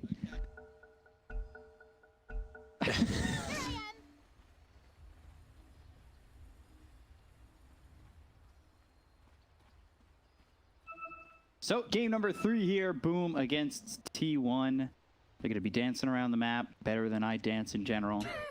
It's, yeah, exactly. Thank you, Carl. I appreciate that. He laughed. Somebody laughed. At least there's that. Yeah, like Panel said, definitely T1 favorite draft, but overall Boom are not without their options and not without their plays. You have this Kotal PL lane as well. Or actually it's going to be Lich PL and Kotal Pango. You'll have the swashbuckle spam onto the Wraith King. On the bottom lane as well, PL is one of the better heroes versus Beastmaster. Then you'll have Lich with Frost Armor as well, so... There are some nice things if you manage to win the side lanes and kind of even out the mid lane, because that lane is a little bit more difficult for Puck. Right. You still stand a solid chance to take the game, but... The Wraithfire Blast, ooh, missing the follow-up arrow. Almost landing an arrow that could have led to first blood. This voice line, try a bit harder next time, is so perfect when you dodge that first gank at minute 0. When you're moving around the map and avoiding ganks, try a bit harder next time. The battle begins. Is that the best line for, you know, when the other team misses ganks? Are there any other better lines? Enigma has a line, "You're beneath me." That one is pretty sick. That one's great. Alright, we have a normal start, nothing really extraordinary here. It's an interesting build on Mirana position 4, by the way, starting with 6 tangos, 3 branches, Fairy Fire, and a stick. So you don't really hurt a lot with your right clicks this way, but there's a ton of sustain. Well, we'll see if the sustain is enough, and then you've got the matchup we were talking about. DK against the Puck, Carl against Mikoto. Mikoto popping off last game, and I really like, it feels like when he pops off, he's just carrying the game by himself at times. It can definitely happen. You remember the Storm game, the last Puck game, multiple Storm games actually, where he just carries on his own. The thing is, though, in a game such as this one, you can't really see a target that he jumps on, dream coils, and kills off on his own. Mirana and Disruptor supports are that, but cores, they're naturally very tanky. The top lane, though, this is a lane that can go either way. Disruptor is a hero that can kill Kotl. We might even see a first blood here. Yeah, hide on the run. Thunderstrike and a right click enough to get the kill. Lightmon, the position 5, getting first one. Yeah, so the problem for Kotl is you usually start like this. You buy boots, right? And you're the fastest hero in the game, but your HP is so low. Like your health pool is 500. Thunderstrike is the hardest hitting nuke level 1. So all he has to do is just spam it on you. Look at that. He's half health already. Charges up and Illuminate. That hits on a Lightmon. FBZ. Can he get one? No, he can't. Wow. I actually, yeah, that's something. That's something. Usually it procs 5 times if he's hitting me, but in 4 hits, by the way. But yeah. I'm never lucky against the percentages. It's just not one of those things that I've maintained some luck with. Thunderstrike, Jackie putting some harassment on an FBZ. It's so much harassment up top. This lane's going really well at the moment. Yeah, Skellies are zoning FBZ pretty much right now, if you look at it. What can I do in return? When it comes to the other lane, Puck, yeah, so far keeping up with Carl. Once Carl gets that double bracer, this lane is just so easy for him. Yeah. He can't be zoned out. He just farms away. Only thing he has to be careful with is those first Dragon Knight forms that he uses them around his teammates once he tries to push. Because sometimes it happens, you use that form, you try too hard to push the tower and then you get punished by rotations. Yeah, and we've seen Carl be punished before. He was able to kill Makoto early last game, but then he tried to get another kill under the tower and that led to him dying. And that changed the complexion of the game so much when Makoto was able to get that early kill. Because the lane looked like it was getting one-sided. Yep, the lane in the CS way was kind of whatever, even-ish, but getting that solo kill obviously did give Ember an oomph. Then Makoto hitting back, getting that level 6 before. Is that one though? He'll survive. He just started with incredible amount of regen on this bottom lane. You're playing into a Lich, so it's understandable. Nice Frost Shield there by Curcuit, stopping the salve on the Mirana. Also, the sentry that you see here is really important. Zephyr has wand. Arrow, wand, Starstorm in, and a kill on the Curcuit T1, now up to nothing. Drew might have been able there to clean up, like if he moved in a little bit earlier. But the Fairy Fire and the Magic Wand on Mirana just helping Zephyr get that kill. Yeah, and it's constantly just the aggression again on both these side lanes so far from T1. Now, top lane has been back and forth, right? Like they push in a little bit with the Kotl, then you get hit back by Disruptor and Wraith King. I think mid lane we should not see a kill unless something really goes badly by one of these guys. Like Koro maybe dives the tower, gets stunned. Carl, I just don't see him dying at all. Now has a wand too. To get the kill onto the DK, the 4-minute mark where rotations normally happen has come and gone. So 5-minute bounty runes. Now, top lane. Ooh, going after Hyde. When you're talking about those rotations, it's more likely that Dragon Knight kills the Puck with the Mirana rotation, let's say, than the other way around. Because who's gonna rotate mid? Kotl? Lich? This is why the panel did not like these two supports. Which one of these supports does anything post-laning stage? It seems like they're just glass, or well, food. They truly are. No. It's tough to find the right positioning. We've seen Liches, even with a lead, still struggle. Curcuit, yeah, he's gonna offer Frost Shield. But at times that feels like that's it. That's it. It's kind of nice versus the Boar, right? Versus Beastmaster. Yeah. Going down to Whitemon again. Like that, it's just these supports feel super Dire are weak scanning. against what T1 are throwing their way. Curcuit getting chased by Drew, but really, it's harassment he can handle, and this lane is probably not going to get easier for him, especially once that Necrobook's picked. Yeah, it's not definitely getting easier because Mirana starts hitting a little bit harder, just starts spamming you. You always arrow the Carti, you push in. Lich can't sustain himself any longer on that lane, so unless they rotate the Kotal in as well, eventually this tower will fall. But the problem is, how do you rotate hide away from top lane? The moment you do that, FBZ is problems. Unless he gets a opportunity to swashbuckle Rolling Thunder away, like, but that's it. Like, you're going away and you're giving up the lane to Jackie and Whitemon if you move the Coddle out of here. So it's already seeming a bit tough. It's a 1K lead right now for T1. Obviously, we talked about the DK mid who just gets stationary and farm up and feel comfortable throughout unless there's massive rotations in, which, again, like you said, you can't rotate these supports away. And can you really rotate the puck away? That's also the question, right? Because Mikoto, he's been stunned, but he should be fine here. My point is, the moment you leave the lane as a puck, that tower is gone. You can't do it versus a Dragon Knight, right? Like, but you want to be rotating. You want to be extremely active early on as a puck. And he's not really going to have that opportunity. At least what he's doing is he's out pushing the wave, then farming some jungle. So he's maximizing his presence on this mid lane, what he can do at least. Radiant's middle tower is under he'll attack. rotate bottom. Rolling Thunder comes in. Oh, Doppelganger. Drew just surviving with 20 health.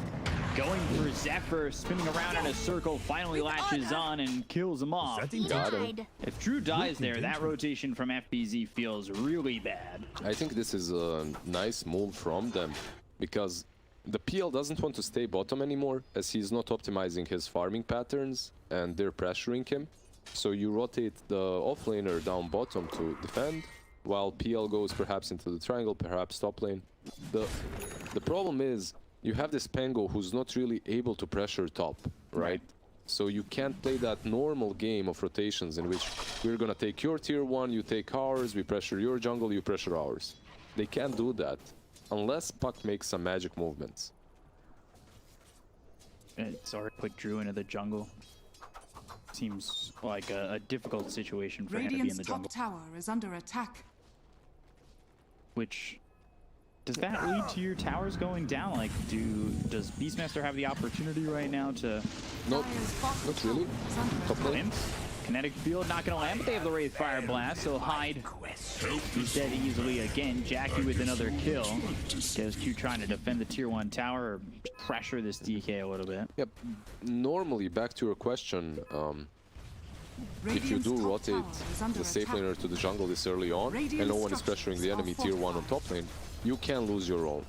But because of Pango staying bottom, it's a little bit more difficult for T1 to just capitalize on that. Plus Puck also rotated bottom earlier. They are securing PL's farm, but they're getting more out of the map on the side of T1. And that's evident in, there hasn't been much of a skirmish yet, but almost strictly farming T1. Radiant's 2K bottom lead. tower is under attack. Does seem like all over. They're getting more out of the map. Any stacks on both of these sides? Not really. Radiant are scanning. Radiant's courier has 9 been health. killed. Finally dies to Zephyr. Dire's top tower There's a is under Dragon Knight attack. rotation down bottom. Illusion! And they've got 4 heroes near, and they are going to rotate in Dire's Hyde. middle tower is under But attack. Carl I'm will not show sure. himself. Structures are fortified. Prize is mine! Yeah, I'm not sure you want to be here. Whitemon up towards top, though, getting chased by Drew. He's surviving for now, but back over bottom. Primal Roar used. They get the kill on FBZ. Makoto comes in, drops the Dream Coil onto this Beastmaster. Cuckoo trying to survive. He's leashed up for a couple seconds longer. One more right click gets the finishing blow. They end up losing FBZ, who does buy back. But they still lose the tier 1 over bottom, and all they get out of that is a Beastmaster kill. The buyback is going to slow down FBZ's game. Yeah, that buyback instantly met by a tip by Cuckoo. Radiant's middle tower He didn't is lose way too much, it's an early buyback. What really matters is after you die, you know, that first death after buyback with the increased timer hurts you more than the actual gold that you spent right now, as you farm away on the lane anyway. By the way, Disruptor managed to juke the PL on the top lane while that was happening, and he TP'd bottom, but he wasn't there on time. If he was there on time, they could even take a big fight with Static Storm, with Roar, with everything. Kodo going boots of travel this game. Not that Witchblade route that we saw previously. It's an interesting choice. This kind of a build makes you more active on the map, and perhaps you can answer these Beastmaster and Dragonite pushes a little bit easier, because you can just TP to the lane where they are while you're, let's say, split pushing top, and then defend your tier 1s. So we'll see if it works out that way. Jackie's just had an open moment where he's almost level 10. He's almost got that Sacred Relic. He's going to be moving into this Radiance very quickly. He sits ahead of this PL by over 1,000 gold. Like, he's finding farm around the map. They need to slow him down, and it looks like Boom are going to try to do just that as they smoke up bottom. Not too far away are his teammates for Jackie, but they can get the kill quick enough. I'm not even sure that it'll be in. It's they go a really... Moonlight Shadow, they've got the Dream Coil, and now the rotations are coming in from T1. They'll get through that first life off the Rolling Thunder, but now it's already time for Boom to leech. Hescute's died to the Skeletons, they'll bring in the Disruptor. They look over as two. One's blocked out by the Kinetic Field. The arrow comes in, it's not going to land onto the Pangolier, but they still get the kill on FBZ. They'll take out Hyde, 2 heroes gone, and all they get from that is just the first life out of the hands of this raid team. Man, they really hate FBZ. That tip, once again. He's dead for 60 seconds, by the way, after that kill. And this is a long time. And this is a tier 2, perhaps. Pressured, perhaps even gone. Let's see. Okay, they don't have the Necros. The Skellies are out. They have to go back a little bit. They're just cleaning up in a fight like it's a lot of commitment just for the first life of Jackie. Yeah, I'm not sure what they were expecting there. Maybe they thought he didn't skill it yet. Sometimes it happens. Yeah, but, you hold a point. But usually you just hold a point and you can still do it, right? That's the thing. Very interesting that they attempted. They also saw his teammates around mid, so they thought, okay, this is our chance. He's very far out. Maybe took too long to get the kill, though, right? Way too long. I mean, Lich died to the Raid King alone. His skeletons just killed Lich. And obviously, Jackie going into the Radiance, he'll eventually need that shard. Because PL's got the diffuser. So that's 1,400 gold that'll have to be invested in the future. And maybe an opportunity in between this Radiance and this diffusal, or in the Radiance of the shard, while having the diffusal is an opportunity to kill Jackie. Doesn't mean. Yeah, that's pretty much 6 minutes from now. Even if you wanted to buy it, you can't, right? It's shards come up online on 20-minute mark, so we'll have to wait that. There are some ways to play against the PL that don't include the shard, and the main point is the magic wand. Like, if you're a Raid King player and you don't buy a magic wand, I just don't understand you. So he has that. He's going to pop it when he loses his mana, and then you can just use the ulti off of it. Hey, Nia. Dream Coil again. Radiance down onto the Disruptor. Static Storm committed. He's gonna die as 4 heroes are over here. FBZ joins in. Drew gets the kill on a White Mon. Alright. Well, Static Storm, not the worst cooldown. Tail right clicks coming through as well as the arrow. That lands. Starstorm finish for Kezq. Yeah, I just don't see these two supports doing a lot on the side of Boom. That's their biggest issue right now. Like, you have Puck with Dream Coil, you have Pango with his Rolling Thunder, but the supports literally contribute nothing. Like, these two, you can't play around them. Right. I'm not trying to like speak badly of the players or anything. It's just that in a game such as this one, all you can do is def and wait for PL to become big. Trying his darnest to do so. Diffusal has that Blade of Alacrity going into the Manta, almost finishing off the Yasha afterwards, but see if that even ends up being enough. You've got Carl going into the BKB. Beastmaster still working on that Necro 3. Yeah, you have a Vessel on Pango. That's also a pretty big thing. Now with this Vessel, you might be able to take down, let's say, a Dragonite. Negates all that region. Zephyr's working with a lot of farm. He's got a Vanguard building into a Crimson Guard. Yeah, okay. Alright, I actually did not check Mirana's items, but this is... Let's just see if he dies here. They're eyeing him. Yeah, okay, so this is the build versus PL, right? Like, this is what you want to go for. It's not necessarily the best item for Mirana, Right. not by far, but in a game such as this one, when you're playing versus PL, Crimson Guard, Shivas, and Radiance are 3 items that your team needs. One, Wraith King is buying the Radiance. You can see the Crimson Guard by Mirana. Shivas probably won't be bought because they don't have a true carrier, but eventually maybe on someone. See if it ever comes out. Pressure onto the tier 1 tower mid. You've got some heroes nearby for T1. Makoto leading the charge with Hyde as well as, well, really the rest of the team behind him. Dream Coil used on Whitemon once again. They've got the Waning Rift.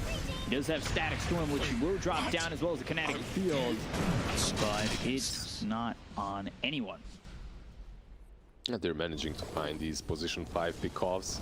Meanwhile, they use Rolling Thunder, Dream Coil, everything that they have, Kotal ulti, right? So it's not really that worth it for them. Static Storm has been used, but you want better kills. Drew being recalled top. He's going to continue to find some space to farm. He goes away from the Manta, over to the Sanjin Yasha, as well as queuing up that Heart. Necro 3 picked up for the Beastmaster. See if this is a moment where T1 want to hook up and make something happen. I'm actually very surprised that they aren't making more moves than they are. But they're also satisfied by their chances come mid-game, late-game. Here we go, the first push on tier 1 mid. And they use Moonlight Shadow. They'll take away these sentries, take away the vision up on the cliff before, and look to get the tier 1. They've got skeletons and creeps all pushing in. Arrow thrown blindly up the steps, not landing. They get the tier 1 tower. They'll back away. They use Moonlight Shadow for that. Okay, so the Moonlight Shadow thing was Dragon Knight is lurking around with Blink Dagger, and if you see that puck being out of boundaries, you can jump him, kill him. It's nice. Is it the worst thing that you waste Moonlight Shadow? No, it's not. It's not that big of an ulti. It's not that big of a deal. Necro 3 for the Beastmaster. We'll see what he queues up coming in next. Finishes off the wand. Gets a clarity sent over. They're ready. The halberd is almost completed on the Wraith King. Once you have that, there's just so many ways to make this PL miss and make his illusions useless. The Crimson Guard isn't completed on Mirana, 1000 gold away. It's a little while out. Blink Dragon Tail coming through as well as the Arrow Frost Shield, but the Static Storm gets committed. FBZ falls prey to the tier 1, T1. Well, the tier 1 also fell prey to them, yeah. At mid lane, and now Roche will too. You do have some strong heroes around the Roche pit, but how do you approach it? That's the problem. This Beast... I don't know what that does for them though, right? Yep. Beastmaster is giving a lot of vision as well, so it's hard.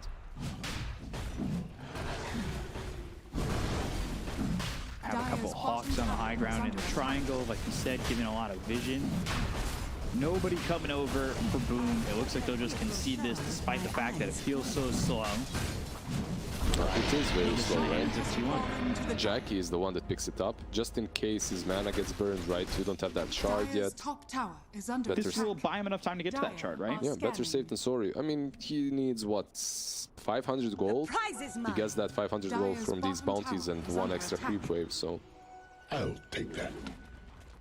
He should have it very soon. Let's see if he buys out on that first or the Blink Dagger. I think having the Aegis, he might just go to the Blink Dagger and then build a shard after, right? That's also a fair point. Having the Aegis sometimes... Top lane. Have the Hawk, there's the Glimpse, Kinetic Field, Blinding Light, and they'll get the Primal Roar to finish off this Coddle, but I think that's maybe a little bit of what Coddle was hoping for. He gets the Blinding Light, making sure that he tries to TP out. If you want to get me, you have to use Primal Roar. Yeah, you're hoping to live, right? To TP out and make their efforts wasted, but if you bait out one big ulti, that's also really good. But this Kotl is one of the reasons why... Oh, Dire's stun. bottom tower is under Or nothing. attack. This Kotl is also one of the reasons why Boom have a fighting chance, because he's moving from one side of the map to the other, recalling Dire's PL, bottom tower has allowing fallen. him to keep up with the Wraith King. Radiant's top tower Problem is they're just under falling attack. very far behind. They're Dire's 7k bottom down. tower is Yep. under attack. Radiant This is in a game that feels like Makoto is popping off it all. He's got no kills, no jats, only 3 assists. Playing pretty defensively. Like mobility and defense are his items so far. I mean, who do you kill on the side of T1? They're all sticking together. The 2 supports that you can kill, itemized so you can't. Like this run has a Crimson Guard, you can't even burst her down. Full Crimson ready to go. Pressure on the tier 1 tower. Frost Shield placed on the tier 2 again.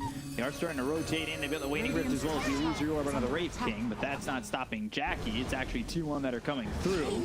They're in between this tier 2 and tier 3. They've used the Dream Coil and the Chain. Sinister Gaze, a lot of damage being done. Jackie ends up losing that first life. He still has that Aegis to work with, though. They'll get the kill on FBZ. They took the Pangolier, and now they'll start to try and back up. But Blink, Waning Rift, as well as the Illusory Orb. Some damage on the Cuckoo as well as Jackie, but nothing doing. They get the reincarnation out of the hands of the Wraith King, but he still has that Aegis. Yeah, they didn't really get what they wanted. Dragonite would have been a much, much better pick-off. Yeah, they're showing teeth a little bit on the side of Boom. Yeah. They're no pushover. After all, when they have their ultis, they can still be scary. Wraith King actually building into the AC for the blink that he wanted to get. This is, shards that are available. This is mostly aimed at the matchup that he's facing. AC overall is an amazing item on Wraith King, but when you get this like AC Halberd Radiance combination, PL stops being a problem for yourself. Like, he mostly can just kill your and clean up your teammates, but pretty much never you. What are the answers, Boom? It's such a struggle to ask that question because they're so far behind. Yeah, they just need to split the map and hope that T1 makes mistakes, because how long will they be able to stay in this disciplined formation in which they're playing all together without being picked off with all the right items at the same place at the same time? Shadows. It's hard to say, really. Is under attack. Pipe for Mid lane, Cuckoo. hide. This should be a kill. Carl shows up out of the Moonlight Shadow. A couple right clicks, brief fire, and a Dragon Tail to his name, but Cuckoo wipes that with the Wild Axes. Yeah, it's just what did Black say? 95%, 5%. Dream Coil down. That's onto the Mirana with the Rolling Thunder. Do they have the damage to kill this Mirana with the silence? There's nowhere for Zephyr to go. And eventually they'll go back into the trees. Drew? TP away. Drew, though, hit with the Dragon Tail. The rest of the team is already TP'd out. Doppelganger. Finding some distance here. Jackie. Drew on the run. Jackie's gets baited by an illusion. He had the right one. He charged up the stun, and I think maybe thought the other one was the right one. Maybe Skelly's baited him or something like that. Yeah, they all attacked the illusion. Yeah, no, not sure what happened there, because his teammates were also pinging out the right one. They were all chasing the right one. And now Aegis has been reclaimed. Boom overall, that move, they made it well. They killed off the Mirana, even though they used a couple of ultis. They didn't lose anything afterwards. And now the puck has Lincolns too. So that's what I was talking about earlier. Try and get these pick-offs on these supports. Right. Getting another recall in. Got 4 heroes down bottom. Silence in the defusal. Carl on the run. BKB. It's forced out. And now Carl is safe to leave. But is he going to leave? Rolling Thunder from FBZ. That'll run out. Back to form is Carl out of the Elder Dragon form. Yeah, you were thinking about his itemization as well. Makoto going aggressive, has the Dream Coil, and DK, he's dead. Illuminate comes out from hide. Carl just away from his team too far. away from his team and also without the BKB. He felt a little bit he was a little bit reckless there, right? Like you think that you'll be able to farm because they'll back off. They don't back off, you die. A little bit too greedy. Illusion! This is a rough death for Carl, because it just felt like he could have BKB'd him back. Yeah, he could have. 100%. He just expected, okay, they won't chase. I'm fine here. It's my triangle. Teammates will follow up, but no one was near enough. What I mentioned earlier, he's itemizing into the Mjolnir. That's also problematic for PL. Right. You have the Mjolnir procs, you have Breathe Fire as well, reducing the damage output of everything. So, will it be enough to get through this heart of the PL? I think they do have enough damage. It's just difficult to lock him down. If you can lock him down, if you can isolate him with, let's say, Static Storm, Roar, then you have enough follow-up. Like, look at these heroes. Every single one has some sort of control on the side of T1, right? Every single one. There's the heart for Drew. For the dead. It's a big power spike for him as well. Sadly, not a lot of damage. 10k lead, but I will say I'm starting to feel a lot of confidence for Boom. Really? I think so. I think just that kill on Carl, the amount of farm this Phantom Lancer's getting, like, Makoto's starting to get some farm to make something happen as well. And bottom, Zephyr down to about half health. Blink away there from the Pangolier. They've got Makoto to back him up just in case. Yeah, that was Dream Coil used as well. They didn't manage to kill off the Mirana. I love how they're finding these really irrelevant pickoffs or attempts to make a pickoff to which T1 has to answer, and because of that, PL has a free game on the other side of the map. Because you're being aggressive, like, even if you don't get a kill, it's good. Opening up that space, glimpse into the Static Storm, they'll find Hyde. Tries to force staff before he's trapped in, but unfortunately not quick enough. Almost have this Ags on 2, and Roche is gonna be back relatively soon. Yeah, in 1 minute and 30 seconds. 1.5 minutes, Roche will be up, so if you're T1, that's your next objective. You don't really have to do a lot. Yeah, you don't have to force much. Up. Dire's top tower Find is under Makoto attack. yet, though. Yeah, you see the game plan, right? The puck just creep skipping. Kotl, as soon as he respawns, he's going to run to the other side of the map, do the same. Looks like they had a courier coming over, might have spotted the puck. Don't think they get the kill anyway, they're just so far away. Drew by himself, they know which one it is. Ooh, into the trees now. Arrow, Doppelganger, back into the lane, and the recall from Hyde. Drew out in time. And that was, yeah, that was more luck than skill, let's put it that way, because Drew was really deep for an extended period of time.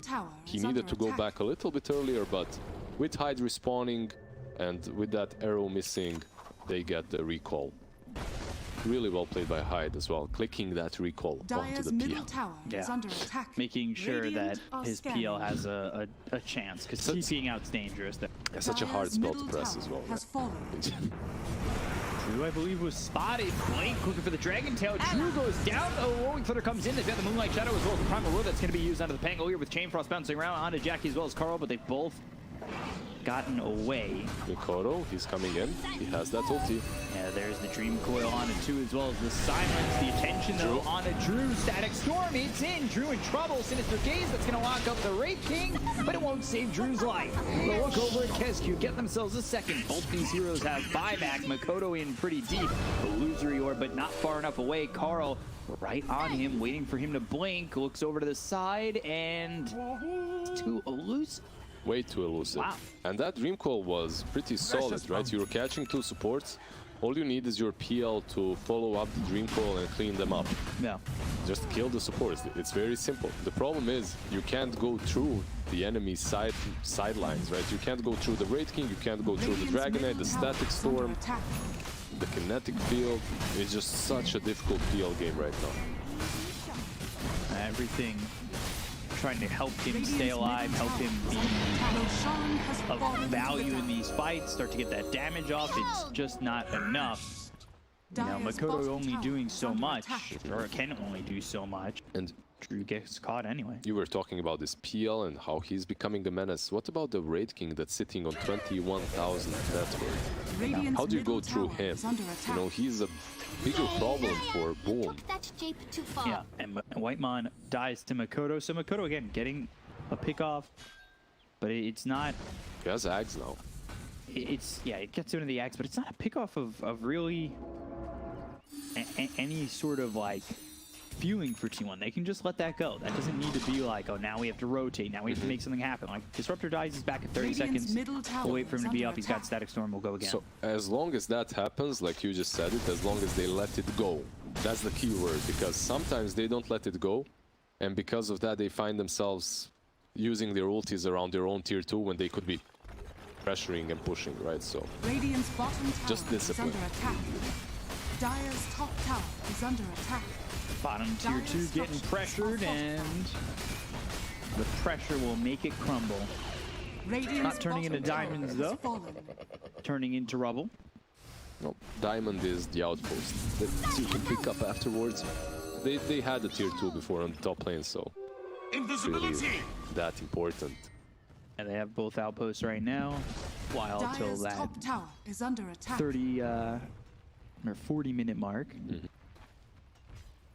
can see Whitemon with that Invis room probably tries to ward up the high ground. Maybe here a little bit deeper Radiant's observers middle will be tower placed. is under attack. Dire's top tower That's is under being built attack. by the DK. He's only Radiant's middle 750 tower away has from fallen. that. You've got power spikes aplenty coming in for T1 still. To be the Black Dragon. That's actually Black's first nickname or something like. Dire's top tower When I was is under signing attack. in here on Steam, it had Black Dragon nickname before. Here I am. Kodo, Green Core,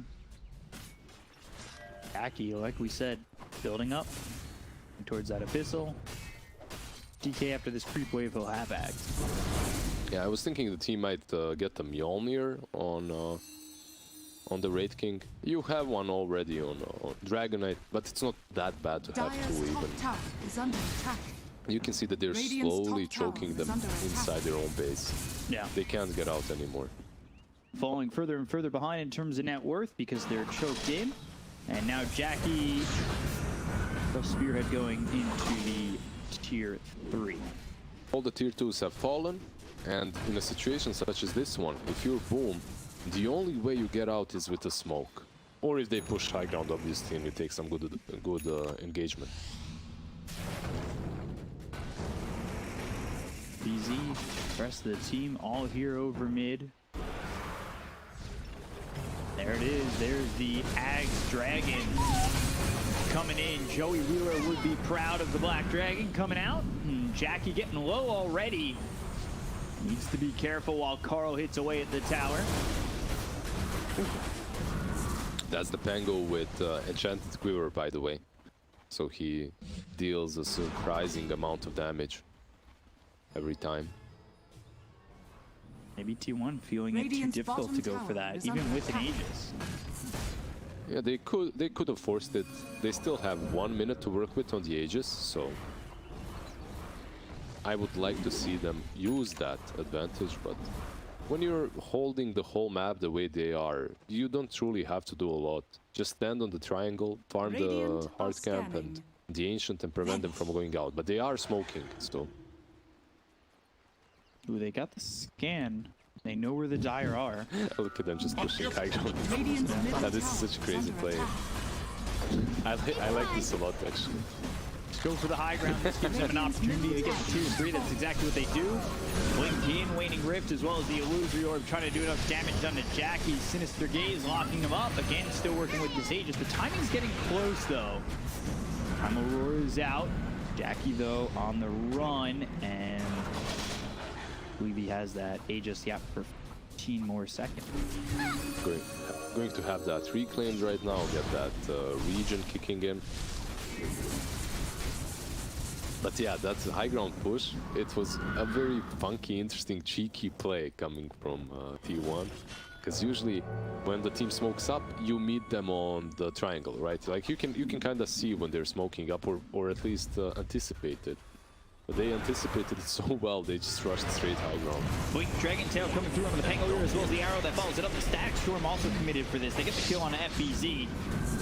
Sending illusions forward, and not enough though to stop them for going towards this Rax. Radiant's middle Silence on the 4 heroes, that's not even feeling like it's enough, and now they'll move their aggression towards bottom. They fought back on FBZ though. He brings a lot of control. The Pangolier with his Rolling Thunder, with all the disarms. They respect the buyback, they move back on the bottom lane. They also, the form has been committed, right? And you can wait a little bit. Have the new one off cooldown. Will they wait though? Haste. Doesn't look like it. The prize Again, that talent, that shard, sorry, on Disruptor. Strike on the Wraith King. Became that much more strong.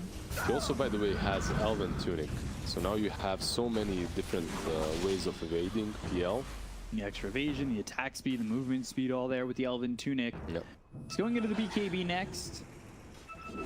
Getting a minute and a half from minimum respawn on Roche. Drew is a little bit... Yeah, he just bought the wrong item. Oh, I don't know what exactly he's doing. He's waiting for his Skadi gold, but... Is it on the... No, it's not. Doesn't have a TP.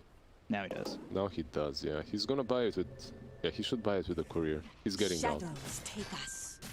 I guess he miscalculated the gold needed because he was spamming the buy next to the secret shop, and then he just bought the javelin because it's 100 gold less.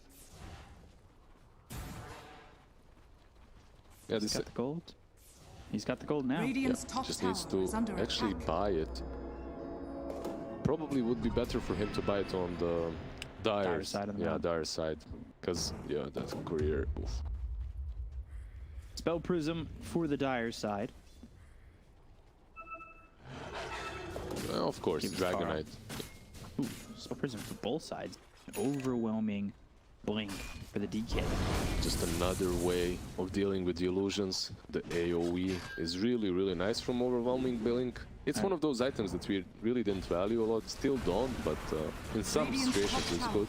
It's also, as he hits level 25, he's got the 1.8 times Dragon Blood HP regen and armor for that 25 talent. It's just 50-ish armor, man, like 40, 43. Carl just gonna go through this top tier 3. Go for the Setarax next. Disarm. Tuck in by Makoto. He's stuck over in the back. They've got the Rolling Thunder bouncing up the Disruptor as well as this Mirana, but Makoto was caught. He got hit by the Static Storm. Chain Frost bouncing back and forth. Curcuit and Hyde are already dead. Both of them will buy back, but Makoto doesn't have buyback to work with. They found Drew. Drew trying to fight 1v4. Drew will try to make something happen, but T1, they're not really getting too hurt in this. The only one they lose is the Disruptor, and Drew just doesn't seem like he has the damage to take out these heroes. Take out? Tickle them, maybe. Yeah. Like, he dealt no damage. Yeah, he's not doing any damage. They just itemized really well against him. Also, the heroes on their own are decent versus PL. I really don't see them ever scaling to the amount of damage that's needed to take down T1. It's still possible, but... TP... Storm. There we go. In the air, and now they'll catch the Beastman. Radiant's top barracks are under attack. Mistakes happen. You never give up. You play until the end. Precious bounty. Nice pick off, and maybe they can move into the pit. She's Ag's Blessing. Drew going after Zephyr. Zephyr with the leaps, gets some distance. Now the kinetic field, Doppelganger out of it. He'll run towards Carl.